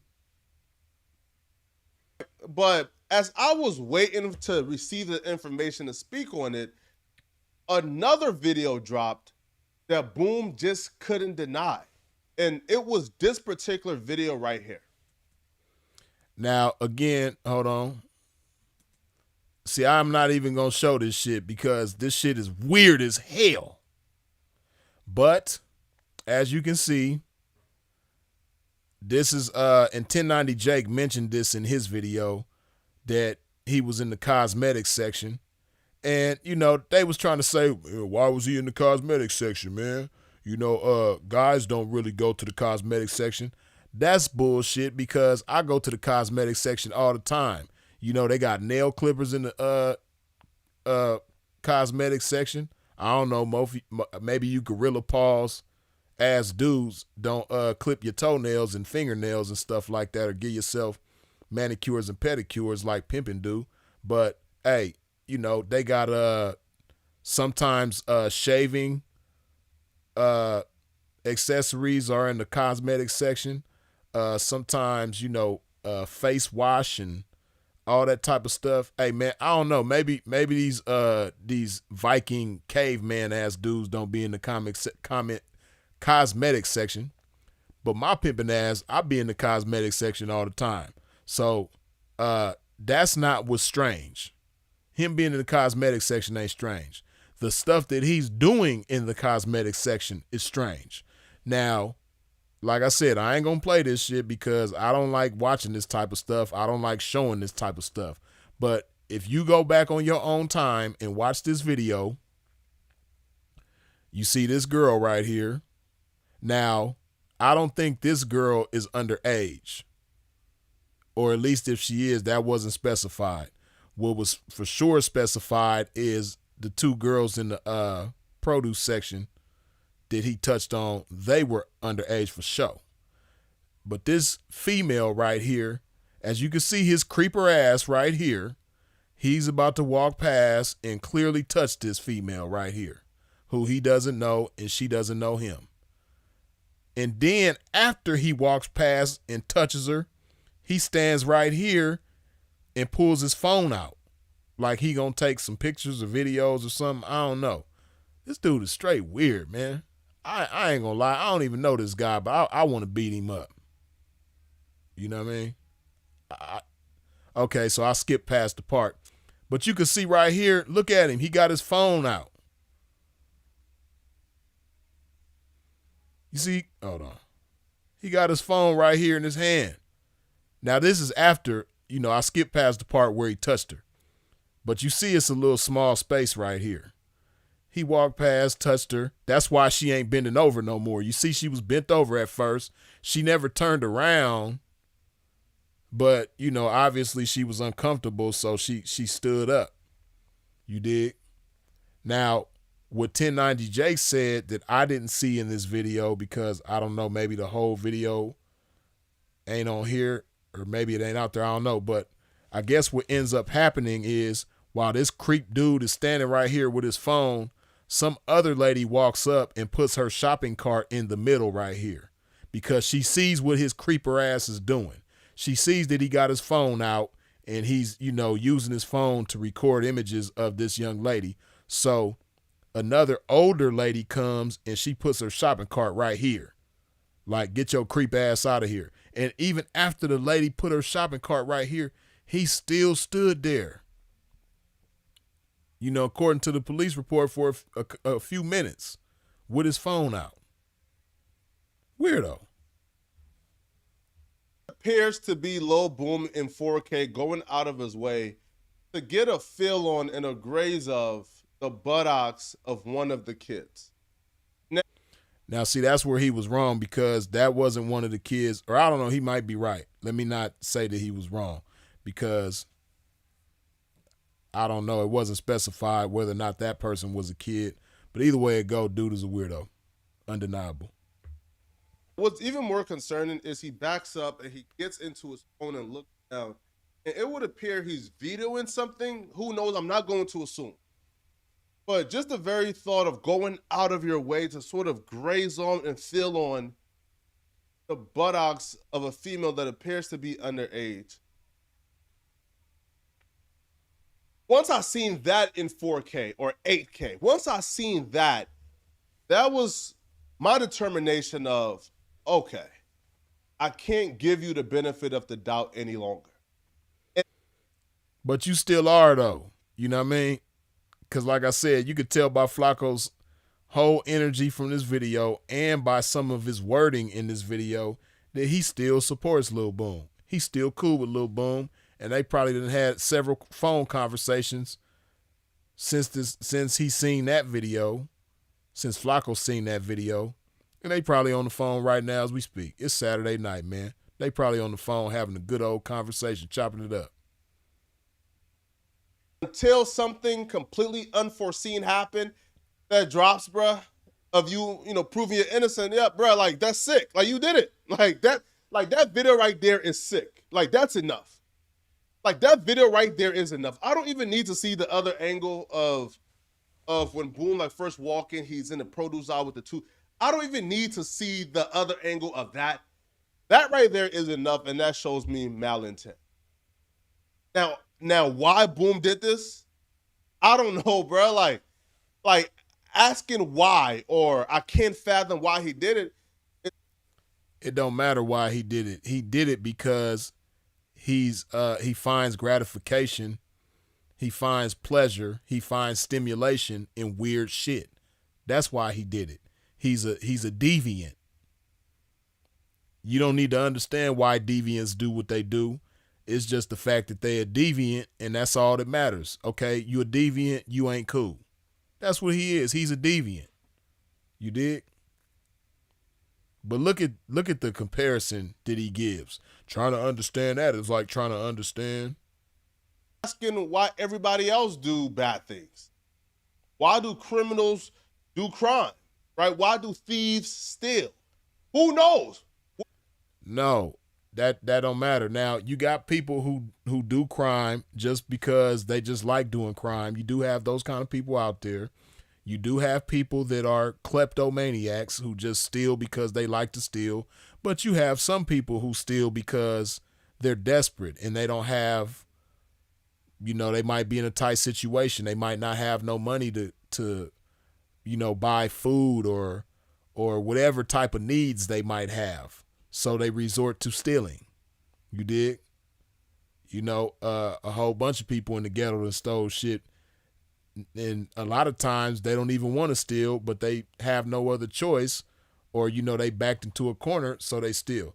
But you can't compare this to stealing or, you know, other crimes. This don't even compare to that shit, because there's no situation that forces you, or you got some kind of pressure on you, or you backed into a corner and you ain't got no choice but to touch somebody. Nah, there's no scenario that's gonna force you to do something like what Lil Boom do. You did. So again though, this is Flakko trying to defend his boy, and he still, even though he talking about that video is sick and all this old type of stuff, he's still cool with this dude. What we do know is it's bad. It looks horrible. And beyond looking horrible, that's just nasty. Now, me, Boom, and a lot of us, we're a part of the Chat Ninja community, right? We stand strong. We stand in solidarity. We back Akademiks. Now, when people see this, they are initially quick to try to pin this on the chat, right? They initially try to paint this as, yo, you see, yo, bro, like, man, listen, yo, like all of Akademiks fans are weirdos. No. Yeah, yes. All the Akademiks friends are weirdos. You a weirdo. Lil Boom is a weirdo. Akademiks himself is a weirdo. And, it's safe to say that, hey, man, all of y'all are some damn weirdos. You know what I mean? Ain't nobody cool. Now, the degrees of weirdness, I'm sure, varies person to person. Everybody ain't on the same level of weirdness. You dig? But, I mean, lames of a feather flock together. All of y'all lame as hell. You know what I mean? Like, people like y'all and people who ain't lame like y'all don't rock with each other. Y'all don't, you might know some people that ain't lame. You dig? Like when you go to No Jumper, it might be some people at No Jumper who ain't lame. You know what I mean? Wherever you live in your neighborhoods, you might have some neighbors who ain't lame. When you go to the grocery store where you live, it's probably people that shop at that same grocery store as you who ain't lame. But the people that you rock with, they have to be lame. In order to be cool with your lame ass, it takes a lame person to be cool with somebody as lame as you. Because look at your lame ass. You still defending this dude who is clearly, undeniably, irrefutably just, raw, uncut weirdo. You know what I mean? Caught dead bang, red-handed. Ain't no way around it. And you defending this guy. Still. So yeah, you and all the Akademiks partners, man, all of y'all are weird. That's a fact. Boone doesn't represent the entire chat community. Maybe not to that extent. I don't believe all of y'all would do something like this, but all of y'all are weird. That's for sure. You know what I mean? So as far as the weirdness goes, yeah, yeah, yeah, Lil Boom, he does speak for all of y'all. You know what I mean? Because, hey, man, the circles of people that I rock with, man, the pimping, we don't kick it in circles with people like y'all. You know what I mean? Now, you do have some guys that are a part of the whole pimp community, just like you have people in every other community that, go off the beaten path and do weird shit. You know what I mean? You got politicians that do weird shit. You got law enforcement people that do weird shit. All kind of government officials that do weird shit. Family members, you know what I mean? Uncles, grandparents, sports coaches, pastors at churches, reverends and ministers and, teachers. You got weird people all across the board. You dig? But this guy, man, yeah, he do speak for y'all, for sure. Boone doesn't represent us. What Boone did is horrible, is bad. I detest it. I disavow it. But it doesn't represent all of us. Now, Akademiks gave Boom the benefit of the doubt when Akademiks invited Boom on stream to speak on it. Boom denied it and said a video like this doesn't exist and it would never come out and he's not going anywhere. Listen, Reddit, I'm sorry to tell you, nobody gives a fuck, bro. Nobody, bro. I'm still here. Y'all gotta come harder than that, bro. Y'all gotta find me or something, bro, because I ain't going nowhere. No matter. You hear this weirdo? Listen to what he just said. I gotta play that back. This dude is weird. Listen to what he just said. Going anywhere. Listen, Reddit, I'm sorry to tell you, nobody gives a fuck, bro. Nobody, bro. I'm still here. Y'all gotta come harder than that, bro. Y'all gotta find me or something, bro, because That's crazy. Who talks like this? Who in the world talks like this? Nobody cares. Oh, so because you think nobody cares, that means it's okay what you did. What you did is okay because nobody cares. Then he says y'all got to come harder than that. Who talks like that when these type of allegations is on their name? Who talks like that? Y'all got to come harder than that? And then he goes on to say, y'all got to find me grease-aping a bitch. Because I ain't going nowhere. Who talks like this dude? This is crazy. Like, there is evidence of me grease-aping a broad out there, so y'all got to go find that in order to get me up out of here, because if you don't find that, I ain't going nowhere. This dude is a weirdo, man. Straight up. Nowhere. No matter what 1090 Jake say. But then when that video came out, Boom deactivated his Instagram. So, yeah. When the clear and blatant evidence came, the undeniable proof came out, yeah. You see what he said. He deactivated his Instagram, which, yeah, no surprise. I don't know how this will really affect Ak in terms of the Academy moving forward, because Boom was a pivotal part of the Academy. He was one of, the star, like the star on the rosters, right? The fans was looking forward to a show with Boom. So it was unclear where Akademiks is going to go from here in terms of the Academy, or even bringing another person around to the point where that person is now attached to his brand. Who knows? But what I do know, man, is I fucked up in terms of giving Boom the benefit of the doubt. I shouldn't have waited to speak on this, but I thought I was doing the right thing by giving Boom the benefit of the doubt. And this new video was just a pie and an egg in my face, like, damn, Flakko, like, you stupid. But I guess all I can do, man, is just be better moving forward, bro. But, I do apologize to y'all, like my actual subscribers, my actual fans, to y'all, I apologize for taking too long to speak on it. To y'all. To all the haters who already hate the chat ninjas, who already hate me, bye. But y'all let me know in the comment section. Nah, I ain't gonna let you know in the comment section. I'm gonna let you know right here and right now. You still lame as hell. You still a buster. You still a punk. You still a teddy bear with bad feet. You know what I mean? You still need to go get them Swiss Army knives pedicured. And yeah, you lame as hell. Let me get into this game, man.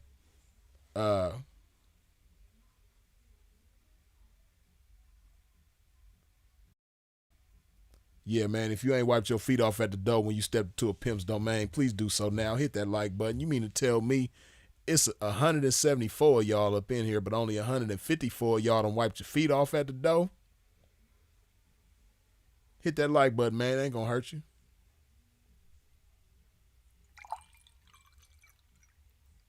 With some more of this love in my body.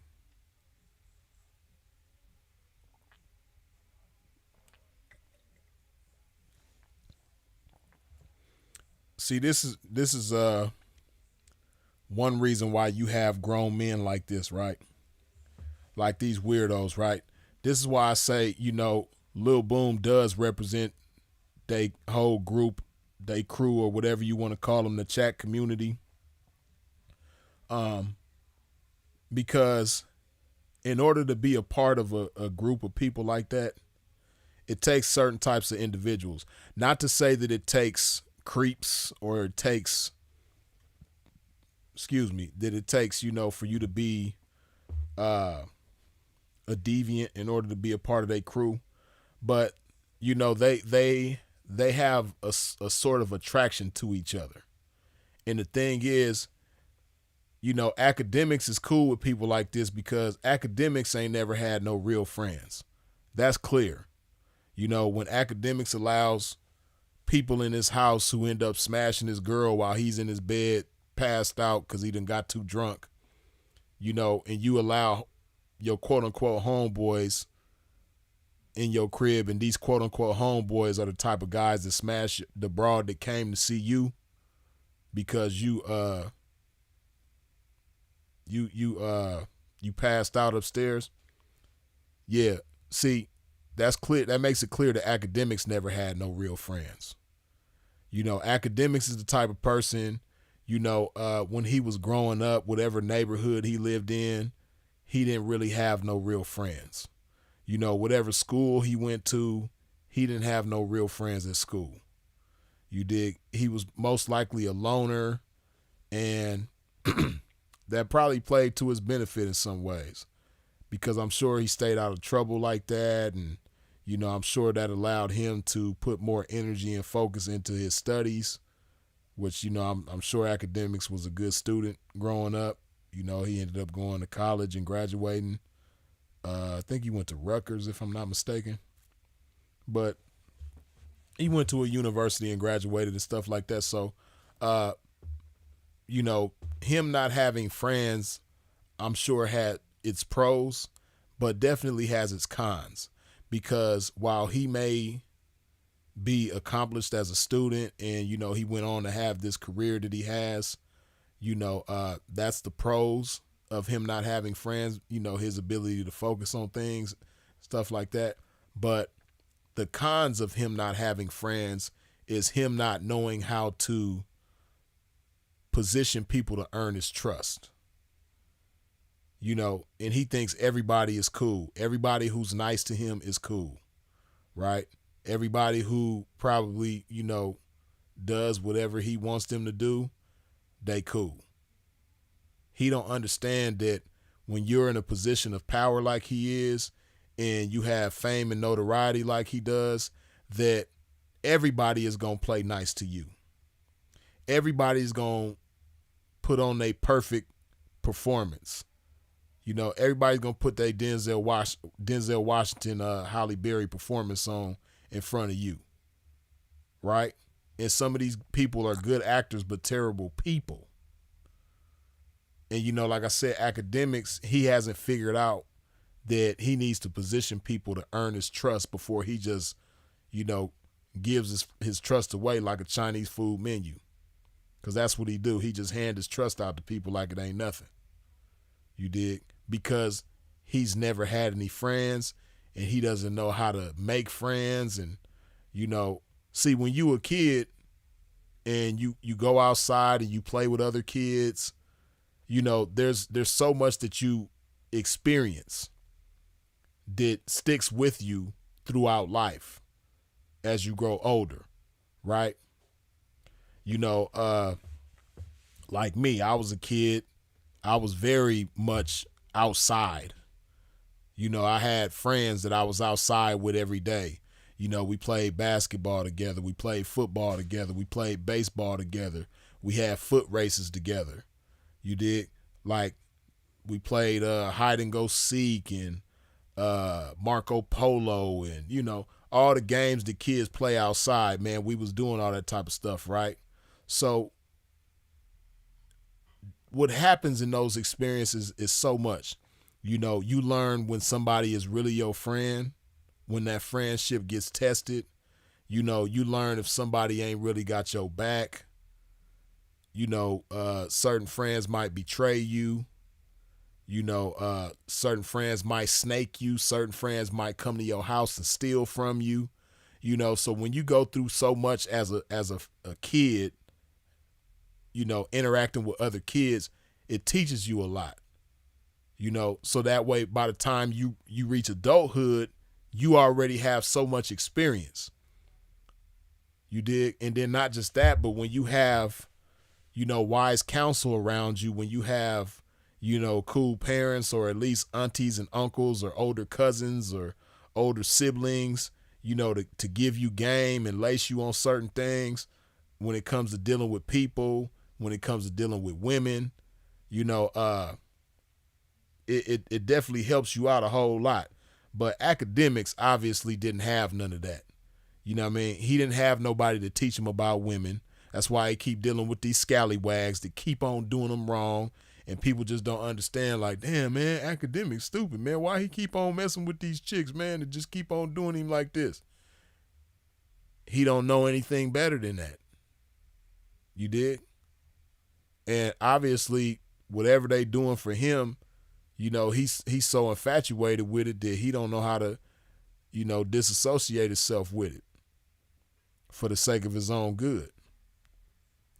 So this is why it's important, man, to have friends, man. So here you have it, a bunch of grown-ass men who, didn't have friends growing up, didn't have girlfriends growing up, and, they all gravitate towards each other because of that. It's a certain type of energy that comes from people like that recognizes that energy in other people, and it brings them together. And, here you have one big lame community. It's just a bunch of lames a part of this community, and that's it. You dig? It take for a lame to be a part of that crew. See, when you the type of person that has friends, like let's just say I was cool with Akademiks, right? Hypothetically speaking. I'm cool with Akademiks. We meet each other, we become friends, we get real cool with each other. Because I'm the type of person who knows about betrayal, who knows about trust, who knows about snakes, who knows about good friends and bad friends and all that type of stuff. I'm going to be able to spot certain things immediately that Akademiks ain't going to see. So when he get to introducing me to his friends, I'm going to be letting him know immediately, like, hey, man, that dude right there, he ain't cool. You know what I mean? That dude ain't cool. And he's never had that in his life. And none of these dudes have never had that in their life. You dig? That's why they cool with each other. Just a big circle of lames, man. Right, like Don GF say, lames just laming, You know how lames do, they be laming. They be laming it up. Lames just doing they lame ass thing.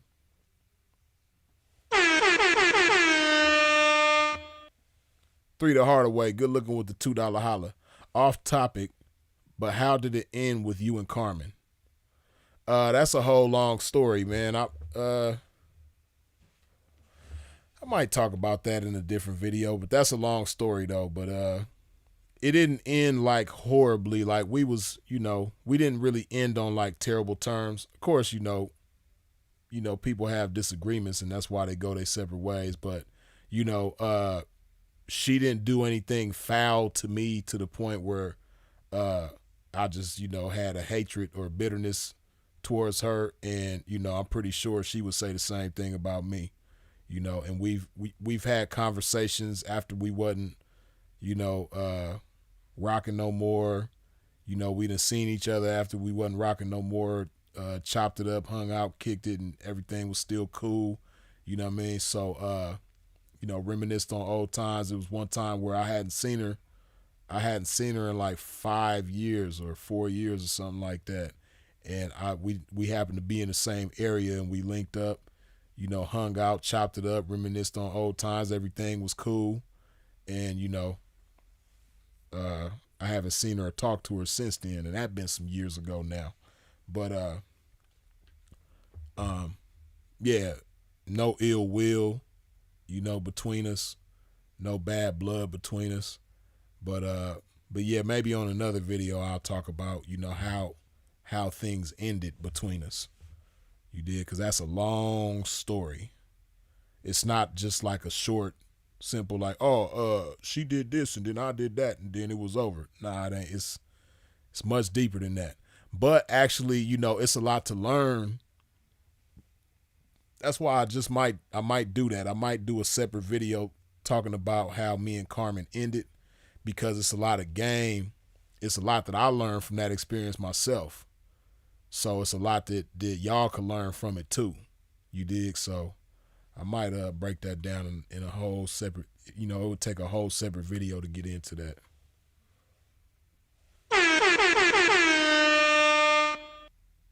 Jack Mack, good looking with the $2 holla. I hate P Dows. I don't know what you mean by that, Jack Mack. I don't know if you spelled something wrong or if I'm reading it wrong or what. But you say I hate P Dows. I don't know what you mean by that.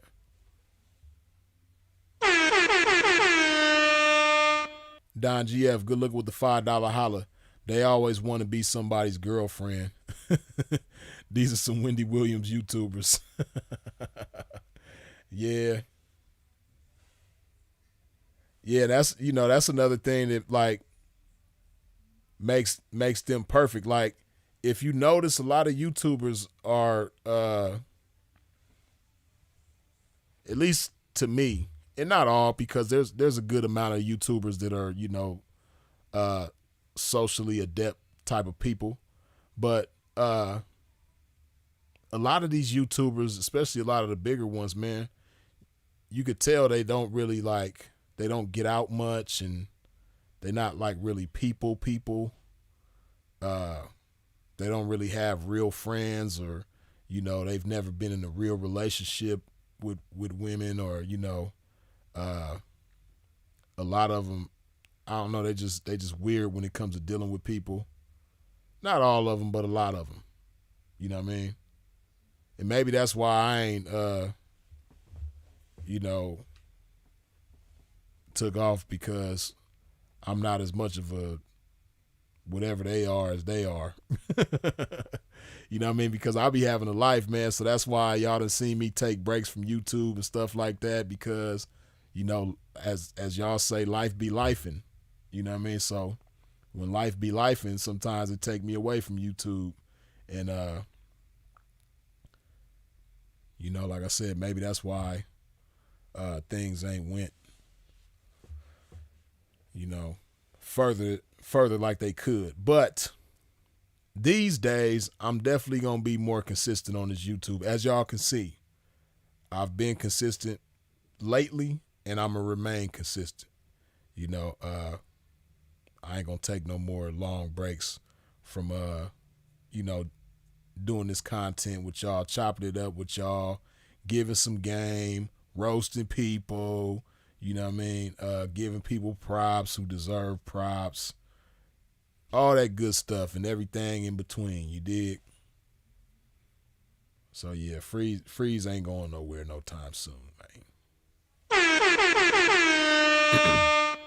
Jack Mack, good looking with the $2 holla. I hate those who mess with minors. Oh yeah, you and me both, man, for real. You dig? And like I said, them type of people, man, it's sad, because when them type of people go to prison, they protect them. But it makes sense why they protect them, even though I don't agree with why they protect them. You know, why they really protect them is because it's a bag. You know, they protecting their interests. They make money off of people like that. You know, by somebody being incarcerated, you know, the prison system, that's how they eat. You know, the inmates are their bread and butter. So of course they're gonna protect their bread and butter. You know. Now me myself, if I was running a prison, you know, shit, people like that going straight to the main line. They gonna have to fend for themselves as best they can, you know what I mean? But they gonna be somebody's food before long, you know. They gonna get chewed up quick. If I was the warden, that's how it's gonna go for sure. But, you know, I would be a bad warden though. You know what I mean? Because I'd be probably letting people go that I know is innocent and all that other type of shit. Because everybody that's in prison ain't guilty. That's a whole nother conversation. But yeah, I'm with you, Jack Mack. I don't like them type of people neither.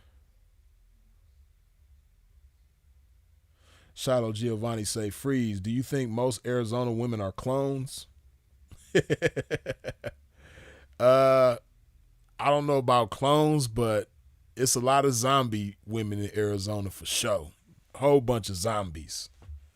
You know what I mean? Like Arizona, the drug problem, man, the opioid problem in Arizona is very, very thick, very, very strong, very prevalent. Yes, it's in your face. You dig? But as far as them being clones, but you know, as far as the women who are not on drugs, I wouldn't say they were clones. Women in Arizona are actually cool. You know what I mean? If you could find one that ain't on drugs, like Arizona women are actually some of my favorite type of women. They cool as hell. You know what I mean? They real hospitable. A lot of them can be. They down to earth. You know, some of them could be weird too. You know, you got your weird people everywhere, man. Arizona ain't exempt from that. But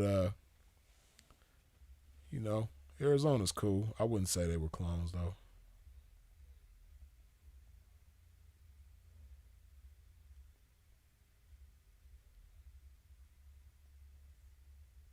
Slick Rick, blessings to you as well, man. Appreciate you.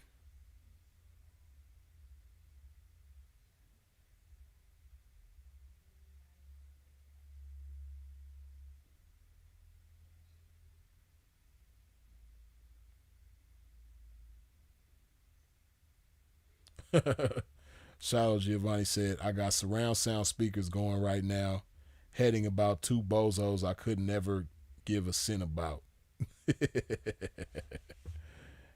Hey, I dig it. It is what it is, man. Got this game going in surround sound, huh? Yeah, man. We live directing in full effect with this shit, man. Yeah. Loud and clear so everybody can hear. Far and near. You dig?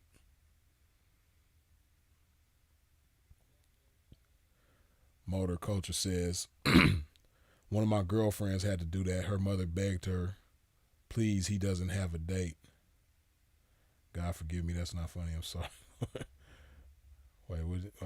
Oh, you said, I bet you he didn't even have a prom date. And his mother had to ask her girlfriend for a favor, let her daughter go to prom with her son. Damn. Hey, yeah.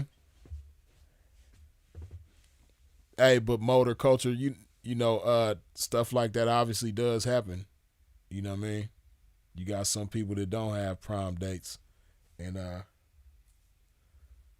yeah, I know me myself, I wasn't able to go to my prom because I got kicked out of school. I need to have a story, do another story time video. I ain't told no stories to y'all in a minute, man. I might tell that story, some of my high school stories.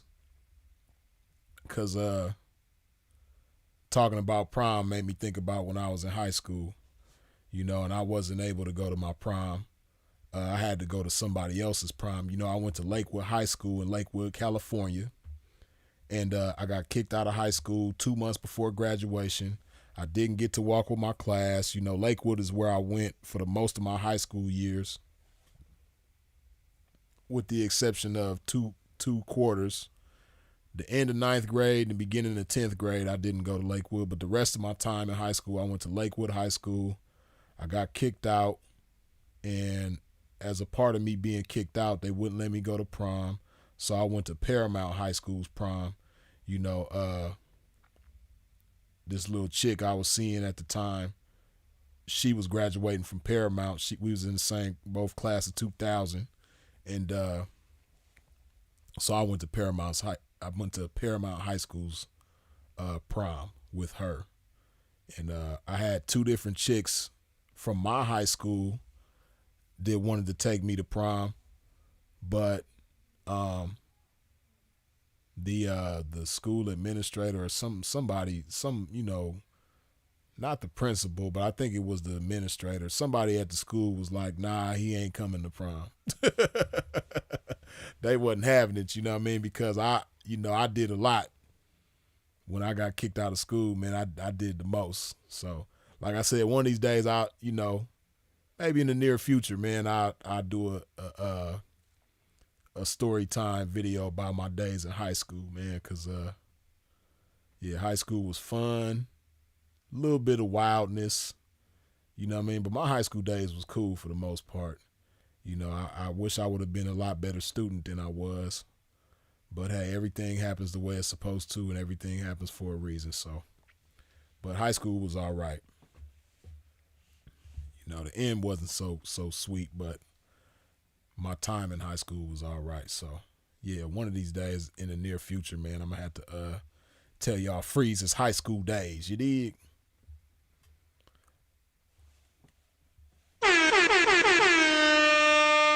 Lojo, good looking with the $2 holla. What are reasons T's attack 304s? It's a good question. Well, you do have some people out there that are just, sadistic, that are twisted in the mind, that, just have a chip on their shoulder for whatever reason, or, some people, you got some sick people out there that find some kind of gratification in, attacking 304s. You got people out there like that, right? But in a lot of cases 304s get attacked because they trying to do something slick with the trick, and they not really slick enough to do what they trying to do, so they might get attacked. It's been situations where a 304 might try to steal from a trick, and she just saying that ain't her thing, because you have some chicks that's their strong suit, that's their specialty, that's what they specialize in, stealing from tricks, and they get away with it because that's what they specialize in, and they're such a specialist at that they know how to identify who to do it with and who not to do it with, right? But you have some chicks that try stuff like that's not, they not that kind of chick. You know what I mean? They need to just stay as a flatbacker, you know what I mean? Which means somebody who does a traditional date with a trick. They get paid for their time, and they provide a service to a trick, and that's that. You have some chicks who are supposed to be only that, but they try to steal because they, stealing gets glorified in the game a certain type of way, especially depending on what circles you might be around or what areas you might be around. Stealing gets glorified in the game. So a lot of chicks want to be thieves that are not thieves, right? It takes a certain type of individual to be a thief in the game. And, certain chicks try to have that about themselves, but it ain't for them. So a lot of chicks put themselves in situations like that, and the outcome ends up being them getting attacked by a trick. So you have those kind of situations. Then you also have a lot of situations. See, this is the type of stuff people don't talk about, Lojo. That's why I'm glad you asked that question. Even though this ain't really the video for that necessarily, but we've been live for 2.5 hours now, so we can speak on this. But another reason why that another thing that leads to a lot of chicks in the game being attacked is them getting too comfortable with tricks. A lot of times girls will have what are called regulars, which, as the term implies, regular customers. You dig? Regular clients. So chicks be having regulars that they see on a regular basis. And what tends to happen in most cases with regulars,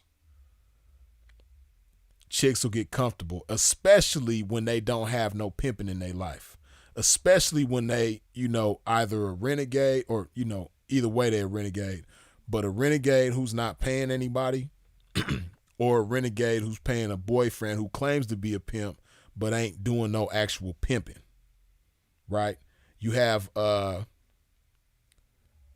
chicks like that who have regulars. And they, as time progresses, every time they see that regular, the guard gets let down lower and lower and lower. And the temperature of comfortability gets turned higher and higher and higher, right? So the comfortability gets turned on high and the game gets turned on low. So when that happens, you know, tricks start expecting more. You know, they gonna try to work the chick down. You know what I mean? But you know how it is when you get personal with somebody, it's inevitable. People have disagreements and misunderstandings and arguments and fights and all kind of stuff when you get personal with somebody. You know what I mean? Now, you might have a cashier at Target that you've been seeing for 5 years. You see them every time you go to Target. You might go to Target once or twice a week, and every time you go to Target, you see this same cashier, and you've been knowing that cashier for 5 years from Target, and you might even see that cashier out on the town sometimes. You might have been downtown partying and clubbing and drinking one night, and you see that cashier. Oh, what's up? You know, and you know y'all cool with each other. Or you might see that cashier at the gym sometimes, and y'all cool, right? You know, or you might see him at the library or the beach, wherever, you know what I mean? But you know that cashier, y'all know each other's name, y'all see each other all the time, but it doesn't go beyond y'all running into each other in public places. So it never gets personal, right? So you can have a rapport with somebody like that for years, and y'all never have an argument, y'all never have a disagreement, y'all never get into it with each other because it never becomes personal. But when things become personal between people, it's inevitable. As you continue on a personal level with somebody, you're going to have disagreements. You know what I mean? Me and Sinful to Pete done had plenty of disagreements, and we loved each other like brothers. You know what I mean? But plenty of disagreements. You know, everybody who I can think of that I love, I've had disagreements with. You know what I mean? People that I'm tight with. So, with that being said, you know, when a 304 crosses into that area of comfortability with a trick, she's going into an area where she shouldn't go. You know what I mean? That, you know, it's an area, it's like when a 304 is dealing with a trick, it's a roped off section in they encounter that says, you know what I mean, beware of comfortability. Do not cross this line. You know what I mean? But, you know, chicks often veer beyond that barrier, and before you know it, they in the comfort zone with the trick, the area that they supposed to stay away from. So when they get comfortable with the trick, they get personal with the trick, and as they get personal with the trick, you know, eventually they gonna bump heads, and sometimes it can turn physical, and you know it results in the trick for whatever reason, whatever misunderstanding they might have with each other. You know, it turns physical, and it you know it can result in the trick attacking that female, right? And it's unfortunate, man, but there are real life situations that have taken place where a chick gets comfortable with a regular, you know, and they get real personal with each other, and then the regular end up doing something real bad to that trick, to that chick, to that female. You know what I mean? And people see the shit in the news. It'll say something like, you know, sex worker killed by such and such, or sex worker attacked by such and such, and you know it'll just be a man in the situation that attacked the sex worker, and you know people on the outside of the game looking in be like, damn, why he do that to her? Why? And they don't be understanding, like, you know, they be having personal relationships, and it's never supposed to get like that, because what ends up happening is this what happens when 304s get personal with tricks. As they continue, what's going to end up happening is the trick is going to have an expectancy from that 304 that she doesn't want to fulfill. He's going to feel entitled to certain things that she's not going to want to provide him with. That's what always happens. Whenever a chick got a regular that she get too comfortable and personal with, That's what happens. You know what I mean? He's going to start expecting things. You know, he's going to expect a certain type of treatment or a certain type of behavior. You know, he going to feel entitled to certain things that she doesn't want to provide. And when she don't want to provide that and he feels entitled to it because in his mind, you know, he done so much for her, you know, not understanding like, you know, she done a lot for you too. You dig? But you think that your money is bigger than what she's done for you as the trick. So the trick thinking, you know, like like that clip from Players Club, you know, where Myron was following Diamond home. You dig? And he's like, I spent a lot of money on you, and you treat me like I don't exist. You know, that's the type of stuff to be going on. You dig? And she didn't even really get like super personal with Myron, but that's a prime example of what I'm talking about. Y'all remember on Players Club, Myron was somebody who was a regular in the club to Diamond. You know, Myron came to the club for Diamond all the time, you know, got lap dances and, you know, probably done had conversations with Diamond, and they done told each other about each other's personal life, and then probably laughed and joked with each other and all that shit, but they done became comfortable with each other to a certain extent, right? And then it came a situation where, you know, Myron, even though it was extreme, but that's what happens when you have regulars that you get too comfortable with. He started feeling entitled to certain things, and he followed her home.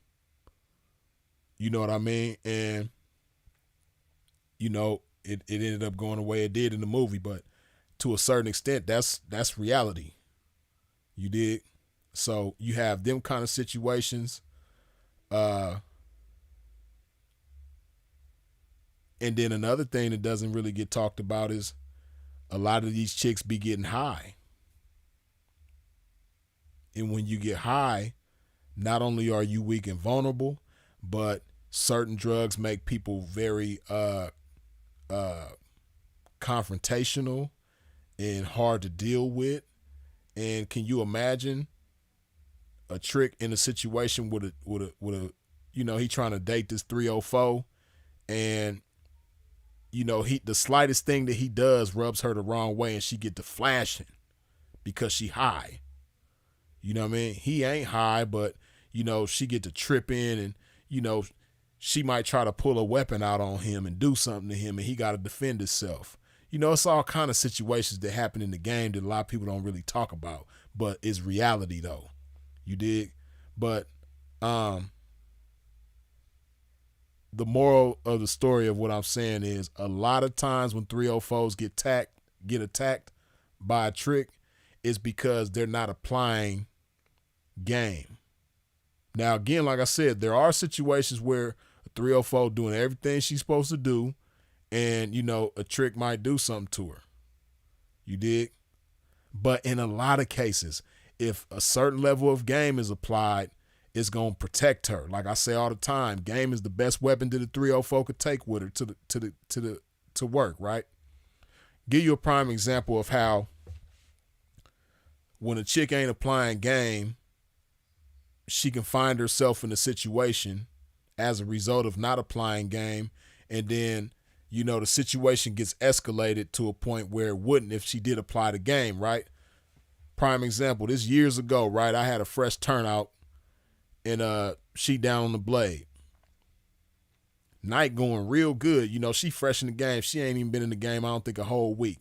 But night going cool. She catching dates back to back to back real quick, right? In like 45 minutes, she made like $400, like real quick.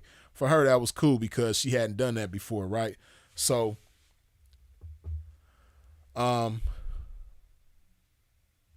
she knew, because I had laced her. I said, hey, you know, don't never put your trap in your purse. That's not what your purse is for. You know what I mean? If anything, you keep a little bit of money in the purse, maybe, you know, $20, $40, something like that, you know, just in case if a trick try to rob you, you know, they look in there and they see that there's something there, right? As opposed to nothing. and then it might ease the blow a little bit as far as the encounter. So I told her this. She knew this already, right? Not to put her trap inside her purse. She knew that. This chick still put her trap inside her purse. Like I said, she green, but she knew better. I had already explained to her not only not to put her trap in her purse, but I explained to her how, like, the situation that happened, I had explained to her that as a possibility if she didn't listen. So she didn't listen. She in the car with this trick.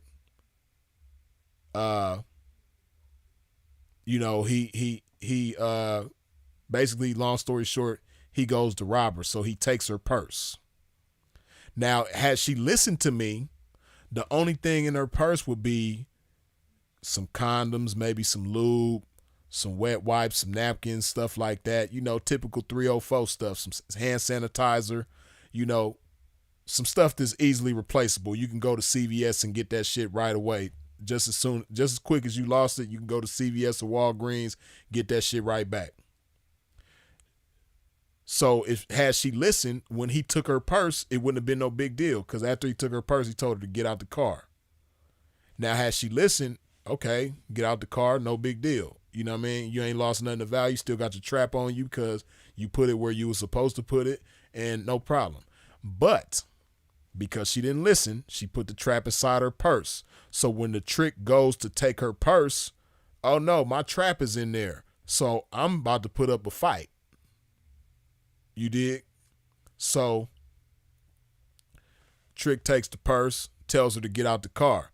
I need my purse. You ain't finna kick me out of here without my purse. So a little scuffle ensues. Trick punch her in the eye. Now she got a black eye. Then he kicks her out the car. She falls into the dirt, get a little rash on her arms and legs and shit like that. So somebody looking on the outside of that situation, or if she was, because this is before social media was the way it is now, right? This is what I want you to understand about what goes on behind the scenes, beyond what meets the eye. Like, you might see a chick, you might go on Instagram right now and you see a chick all beat up and she like crying and shit, talking, oh, this trick beat me up and I didn't even do anything. I was in the car and he just went off on me and he just started beating me up and kicked me out the car. And, he robbed me and I didn't even do anything. But it be them type of situations, where a chick knew better but didn't listen. Not saying that happens all the time, but it definitely happens a lot. Chicks put themselves in situations when they either have the game and don't apply the game, or they just don't have the game at all, so that it's not even possible for them to apply the game. You dig? So, all this type of stuff goes on, man. But like I said, you do have guys out there that no matter how perfectly a chick conducts herself, this guy still got it in his head that he gonna do something to her. Cause you just never know. Cause like stuff like this, right? A trick might get robbed, and he might say to himself, man, I'm so mad. The first chick I come across, man, I'm finna, no. You dig? I'm finna do XYZ to her. Stuff like that. Or, you might have a situation where a trick is out there, being a scumbag and dating these little raw dog scallywags, these GFE scumbag chicks in the game, because you got that too. Just give you a hypothetical scenario, right? A trick, he don't like condoms, but he like 304s, right? So, it's just a matter of time. He for sure gonna find that one that's gonna let him do what he want to do without the protection. So he find that one that, let him rock without the protection, and she give him a STD. You know what I mean? Now, of course, it's just as much his fault as it is hers, because dummy, You need to use protection. You don't know this person. But, you know, he mad at her, and he not just mad at her, he mad at all 304s. But maybe he don't see her no more. He riding the track up and down for days, weeks then pass. He trying to catch this 304 again, and he can't catch her. He don't know that she on the other side of the country. And he ain't gonna never see her again. But he's still mad. So he gonna take it out on somebody. So he gonna have a chick get in the car, and she don't even know what's on his mind. She don't even know what he angry about. She don't even know that he's angry, period. You know what I mean? But he gonna get his get back on somebody. So, you know, he gonna take her in the cut somewhere and do something to her that she didn't, you know, provoke, that she didn't deserve. You know, that's just a hypothetical scenario, but you have situations like that too. Or you just have people that's just sick, that didn't nobody do nothing to them. And, you know, there's nobody to blame in the game. You know, childhood trauma, whatever they might have went through, you know, and they just gonna do something to a chick no matter what. You got them kind of situations too. You got all kind of situations. But what I'm saying is, what people don't want to admit is that sometimes, a lot of times, chicks put themselves in situations that they don't have to be in, and if they have some pimping and listen to some pimping, you know, the likelihood of that type of shit happening becomes a lot less when they get in some game. You dig? So yeah, I know I went in on that question, but had to do it. You dig? Jack Mack, good looking with the $2 holler. Do you have any peace stories from Philly? Nah, I ain't never been through Philly like that, man. Philly is one of the few places that I ain't never messed with. I done got some money on the outskirts, you know, certain suburbs of Philly and, you know, other parts of Pennsylvania. I done got some, you know, some little chili up out of there, but me myself, I've never played Philly.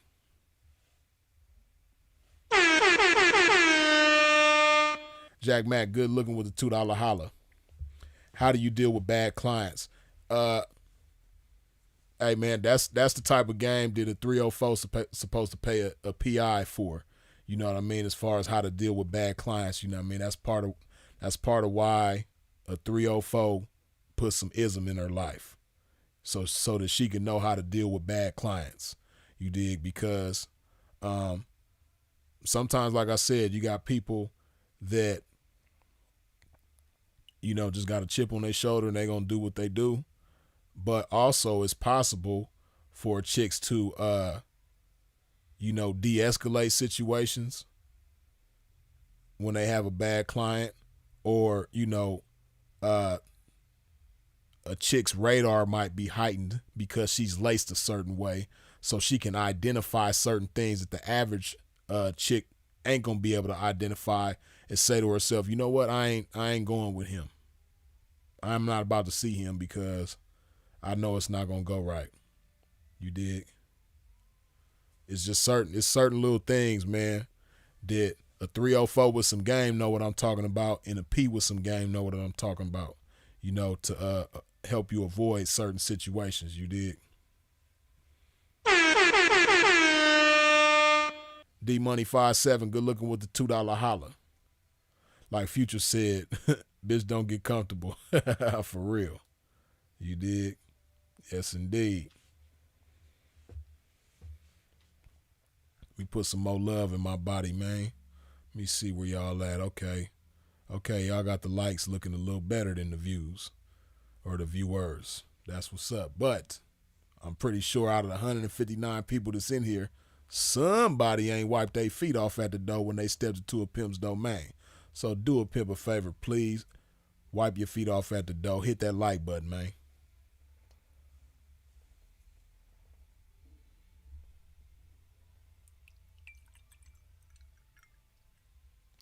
Put some more love juice in my being.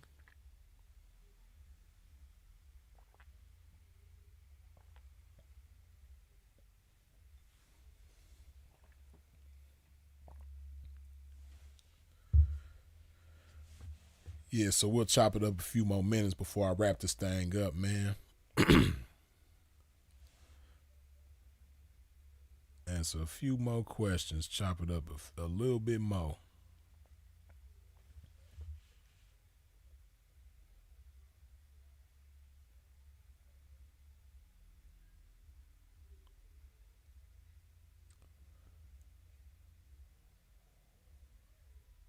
My bad, G. T these days mean a lot of things. I knew what you meant by T. Oh, ebooks was asking.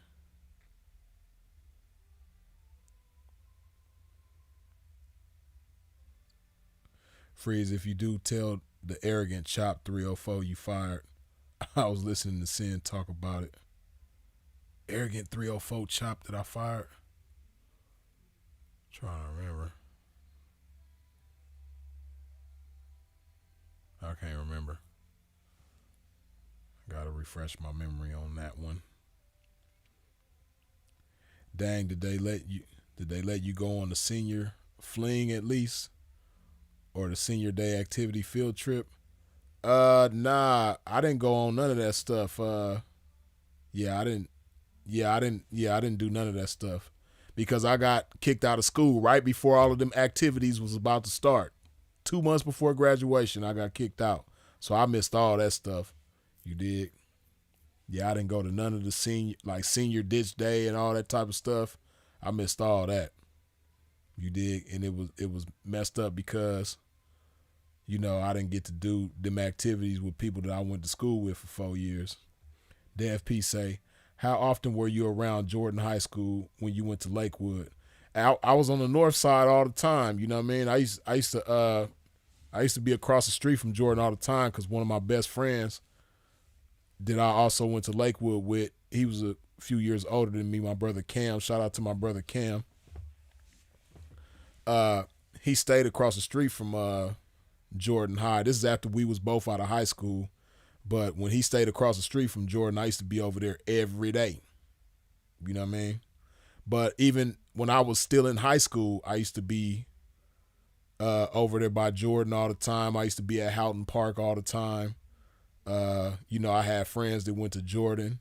You know what I mean? My homeboy Daytone, my brother Daytone, he went to Jordan. You did.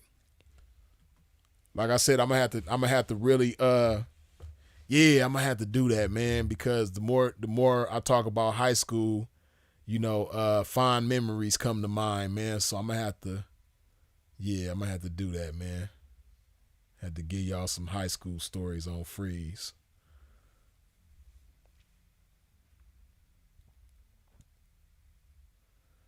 Ebooks say, do 304s ever carry a weapon like pepper spray or a blade for self-defense?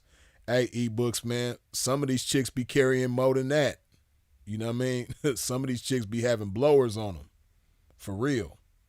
But yeah, a lot of chicks be having a pepper spray or a blade or, you know, a thumper. But me, myself, I don't like chicks having all that kind of stuff on them because a lot of chicks are uncoordinated. This is the type of stuff people don't talk about. You know what I mean? If you feel that way, like a chick gonna need to just protect herself all the time, then, you know, she need to take some self-defense classes or something like that, or, you know, get on steroids and start lifting weights and stuff like that, because 9 times out of 10, she ain't gonna be able to overpower no man physically. But she can overpower a man with some game, though. That's why I say game is the best weapon that a 304 could take with her to work. You know what I mean? Because where her physical body is gonna fall short, she need to allow her beautiful brain to stand tall. You dig? So that's another thing that don't get talked about is how, you know, chicks, you know, there's situations where a chick used pepper spray to get a trick up off of her that's, you know, being crazy, and she's able to get up out of there as a result.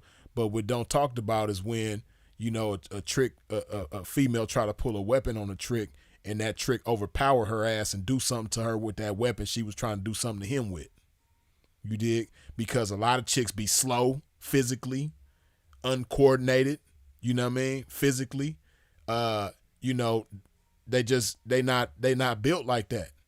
And they not supposed to be. They women. You know what I mean? Women ain't supposed to be like aggressors and attackers and all that type of stuff. You know what I mean? Some women are, some women can be, but that's not the nature of a woman, is to be, you know, having to defend herself in situations like that.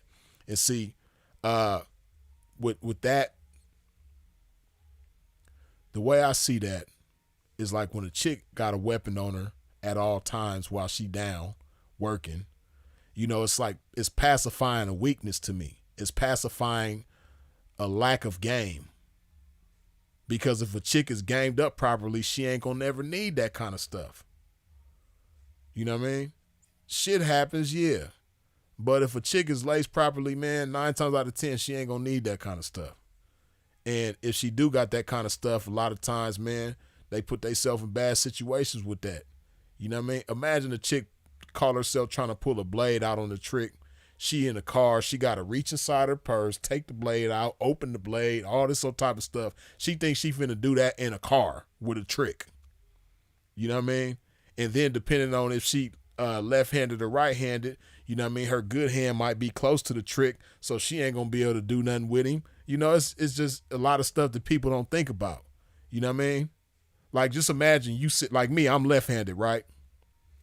If I'm left-handed and I'm sitting in the car and I'm in the passenger seat and, you know, it's a confrontation going on, I think somebody about to do something, the person in the driver's seat, I feel threatened by him. You know, what's the likelihood of me being able to do something to him with a weapon with my left hand and they're on my left side, as opposed to somebody who's right-handed, you know what I mean? They got better action at doing something. You know what I mean? Like, people don't think about stuff like that. Like, damn, okay, this bitch left-handed, man, so the likelihood of her pulling a blade out in a situation and doing something is, you know, slim to none. People don't think about stuff like that. You know what I mean? People just think, oh, if a trick attack you, pull the blade out, do something to him. Pull the pepper spray out, do something to him. It ain't that simple. You know what I mean? Again, like I said, these is people who ain't got no game or ain't applying the right type of game to these situations, you dig? So, yeah.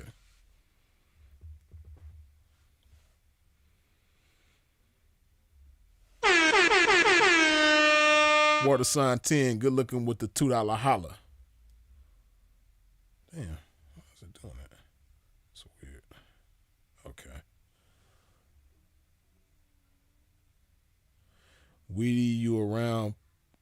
Oh, I guess you meant to say, were you around pimps as a kid? No, I wasn't. I wasn't around no pimps as a kid. As a kid, I was around family, but not just family. I was around gangbangers. I was around dope dealers. I was around gangsters, hustlers, killers. You know, I was around all that kind of stuff as a kid. You know, I'm from Long Beach, California, so that's where I spent more of my childhood than I did anywhere else. But also, you know, I done lived all over LA County. Started out in Pacoima, California. Lived in Panorama City, lived in Compton, lived in Lancaster, lived in West LA. You know, these are all places that I lived throughout my childhood. So, but Long Beach more than anywhere, right? But with that being said, you know, throughout all these places, you know, I was, you know, it's LA, you know, it's gangland. So, you know, most of us in LA, unless it's like a certain type of situation where, you know, somebody that live in our neighborhood was the pimping, or, you know, maybe a family member or uncle, or, you know, somebody, a cousin or somebody was some pimping, you know, you might end up around the pimping like that. But, or maybe if you grew up close to the blade, you might come across some pimping like that, you know. But most of us in LA don't grow up around pimping like that. You know, some people do, but the majority of us don't. You know what I mean? So, I didn't grow up around no pimping as a kid. You dig?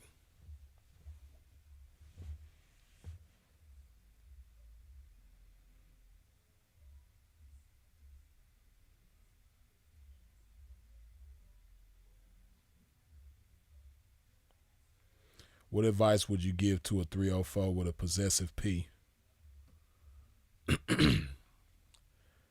Well, you say advice, right? The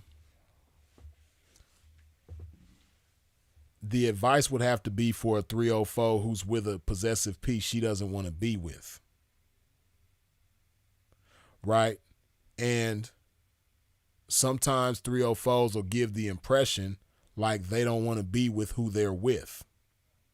You know, because they possessive and they might be, you know, crazy about them and all this sort of type of stuff. But this is the thing, man.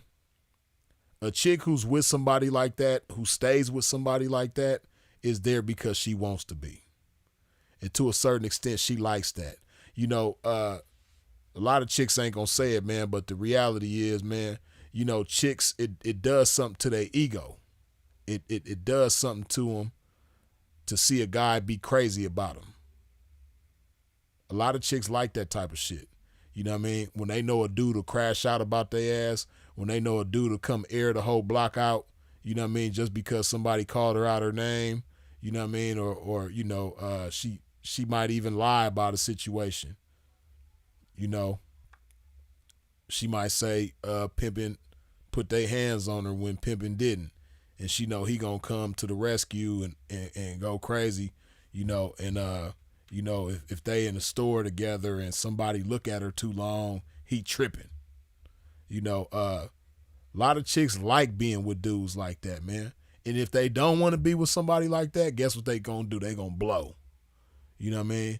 And some chicks might say, oh, well, he got all my clothes, or he got my ID and my social, he got my birth certificate. I can't leave because he got this and he got that.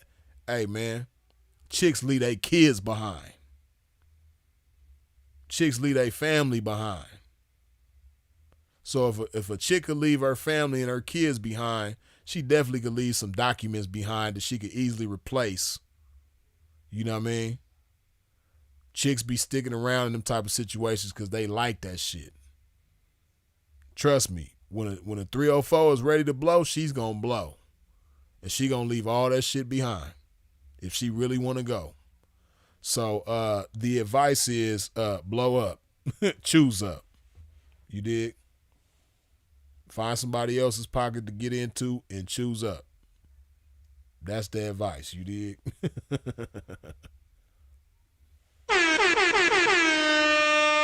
Low key G, good looking with the $10 holla. Peace, King. Peace to you as well.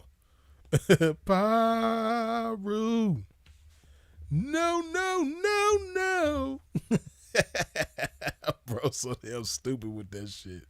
Yeah, some chicks like that, man. They like them dudes is gonna go Paru is gonna go cuz, blood. Groove. You know what I mean?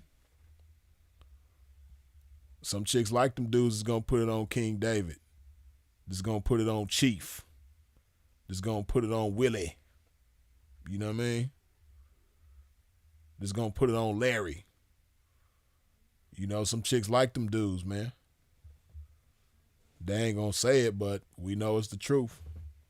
In the words of Draco the Ruler, we know the truth.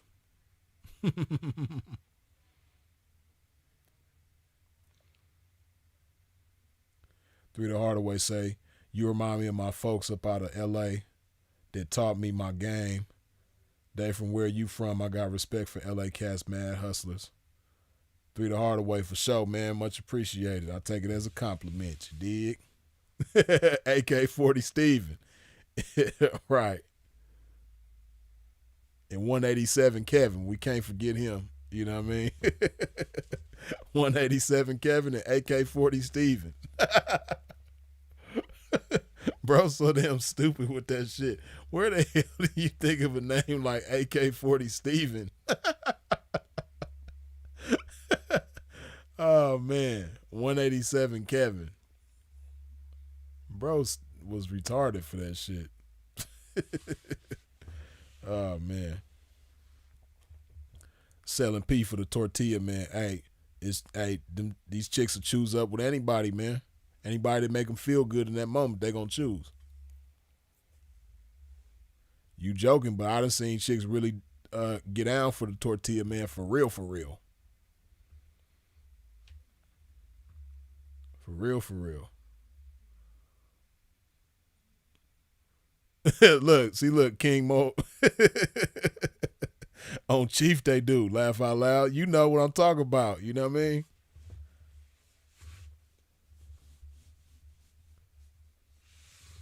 You probably done did it before. Bitch, on Chief, you better go get my shit and handle my business.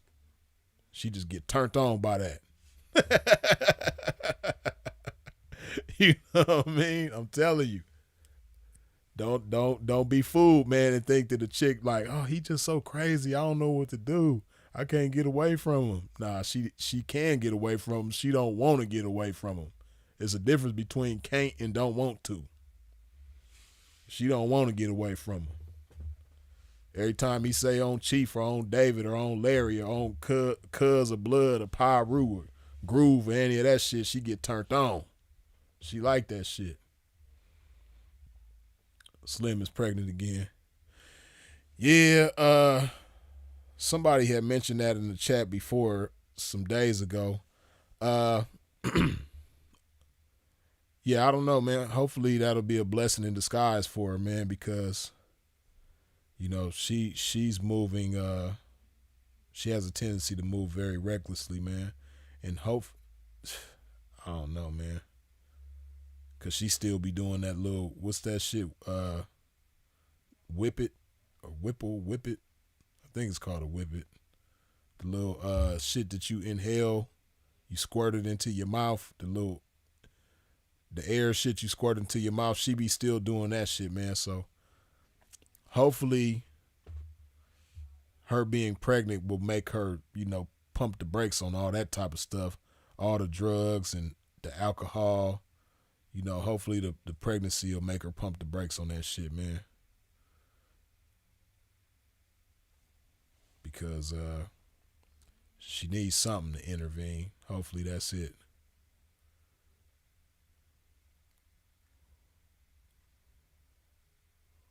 The G comes before the P. Don't take my hoe. For real, dead homies. Anytime you hear a dude in LA say dead homies, not the pimping.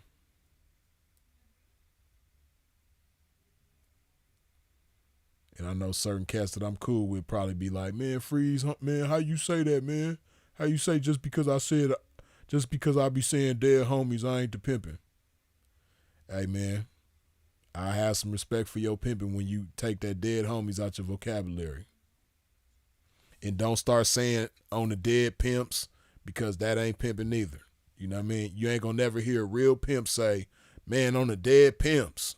Hell no, we don't talk like that, man. Pimps don't put it on the dead nothing, man. The dead homies, the dead pimps, the dead 304s, we don't put that on nothing, man. You know, we just let our yes be our yes and our no be our no, like the scripture tell you in Matthew 6, man. Don't swear by nothing. Let your yes be your yes and your no be your no.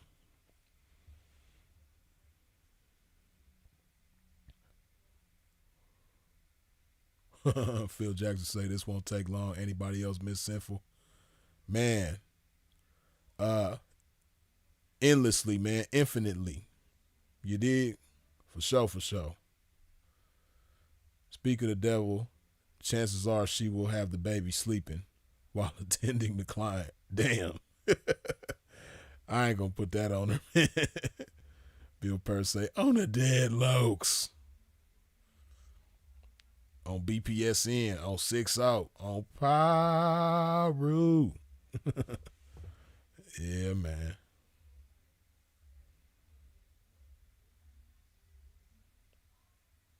No, on Sinful, I'm gonna knock you out. Oh, man, you reminded me of live I did years ago, man, where I was talking. Oh man, where I was talking about this little dude. He was ready to fight me over some bras that didn't neither one of us know, man. He just didn't like the way I was roasting their ass.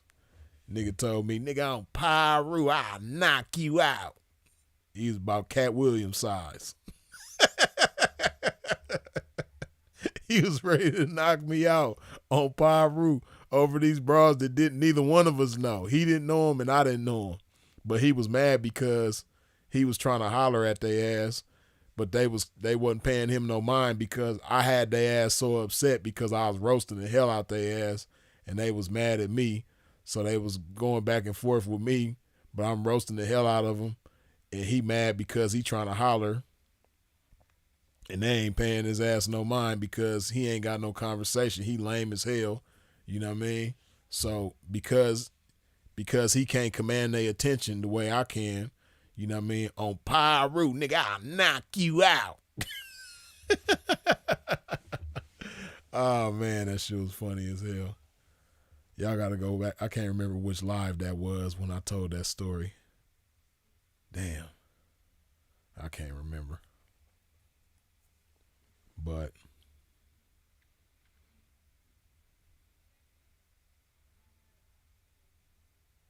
did you ever kick it on the east side of LA? Not a lot. Of course, I done been on the east side. But I can't say that I just like kicked it a lot on the east side. I used to be on the west side a lot. You know what I mean? I used to be in Leimert Park like every day. Back in the day, like early 2000s. You know what I mean? But yeah, I done been through the east side, but I didn't spend a lot of time on the east side, no.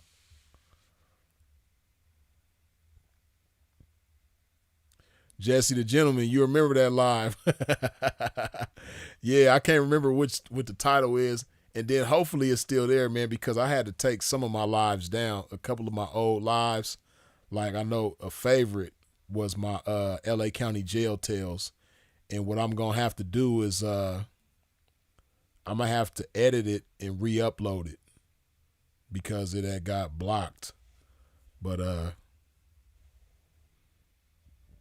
matter of fact, I might do that real soon.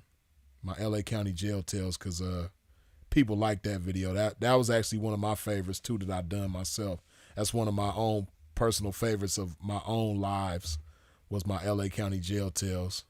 That one was a classic, but I had to take it down, but I'm gonna end up editing it and re-uploading it. Yeah.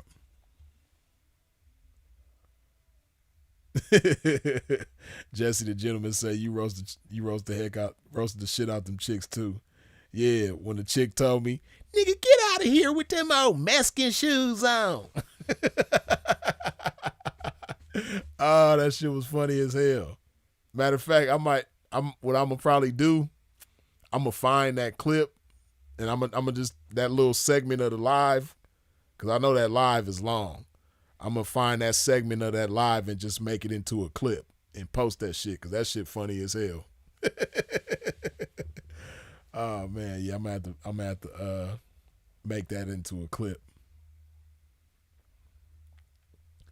Your Mac Rooster roast is fire too. Good looking, man, for sure. Little Rooster, man, bless his heart. But yeah, man, I'm gonna go ahead and wrap this thing on up, man. You put some more love in my body before we exit. If you ain't wiped your feet off at the door when you stepped into a pimp's domain, please wipe your feet off at the door on the way out. Hit that like button.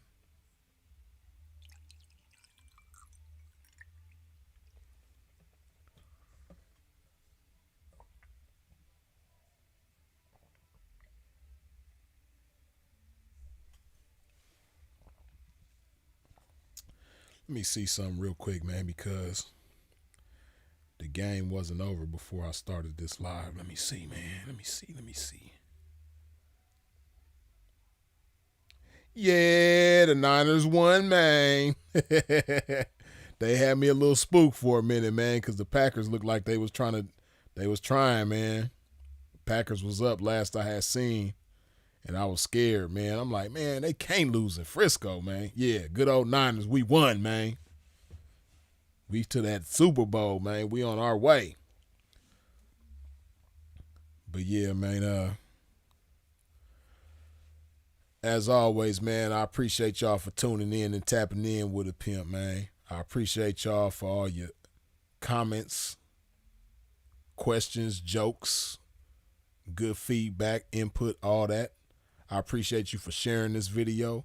I appreciate you for subscribing and hitting the bell when you subscribe. I appreciate you for all the super chats, the cash apps, the PayPals. You know, I appreciate, and speaking of cash apps, before we get up out of here. Siberia Cool, good looking with the $5 holler, you dig? But yeah, man, I appreciate y'all's support in every which way that you comes with it, man. Y'all already know who it is and what it is. Freeze is it. If you're out in traffic moving around, please do so in a safe fashion. And as always, long live the incomparable Sinful to P. We out.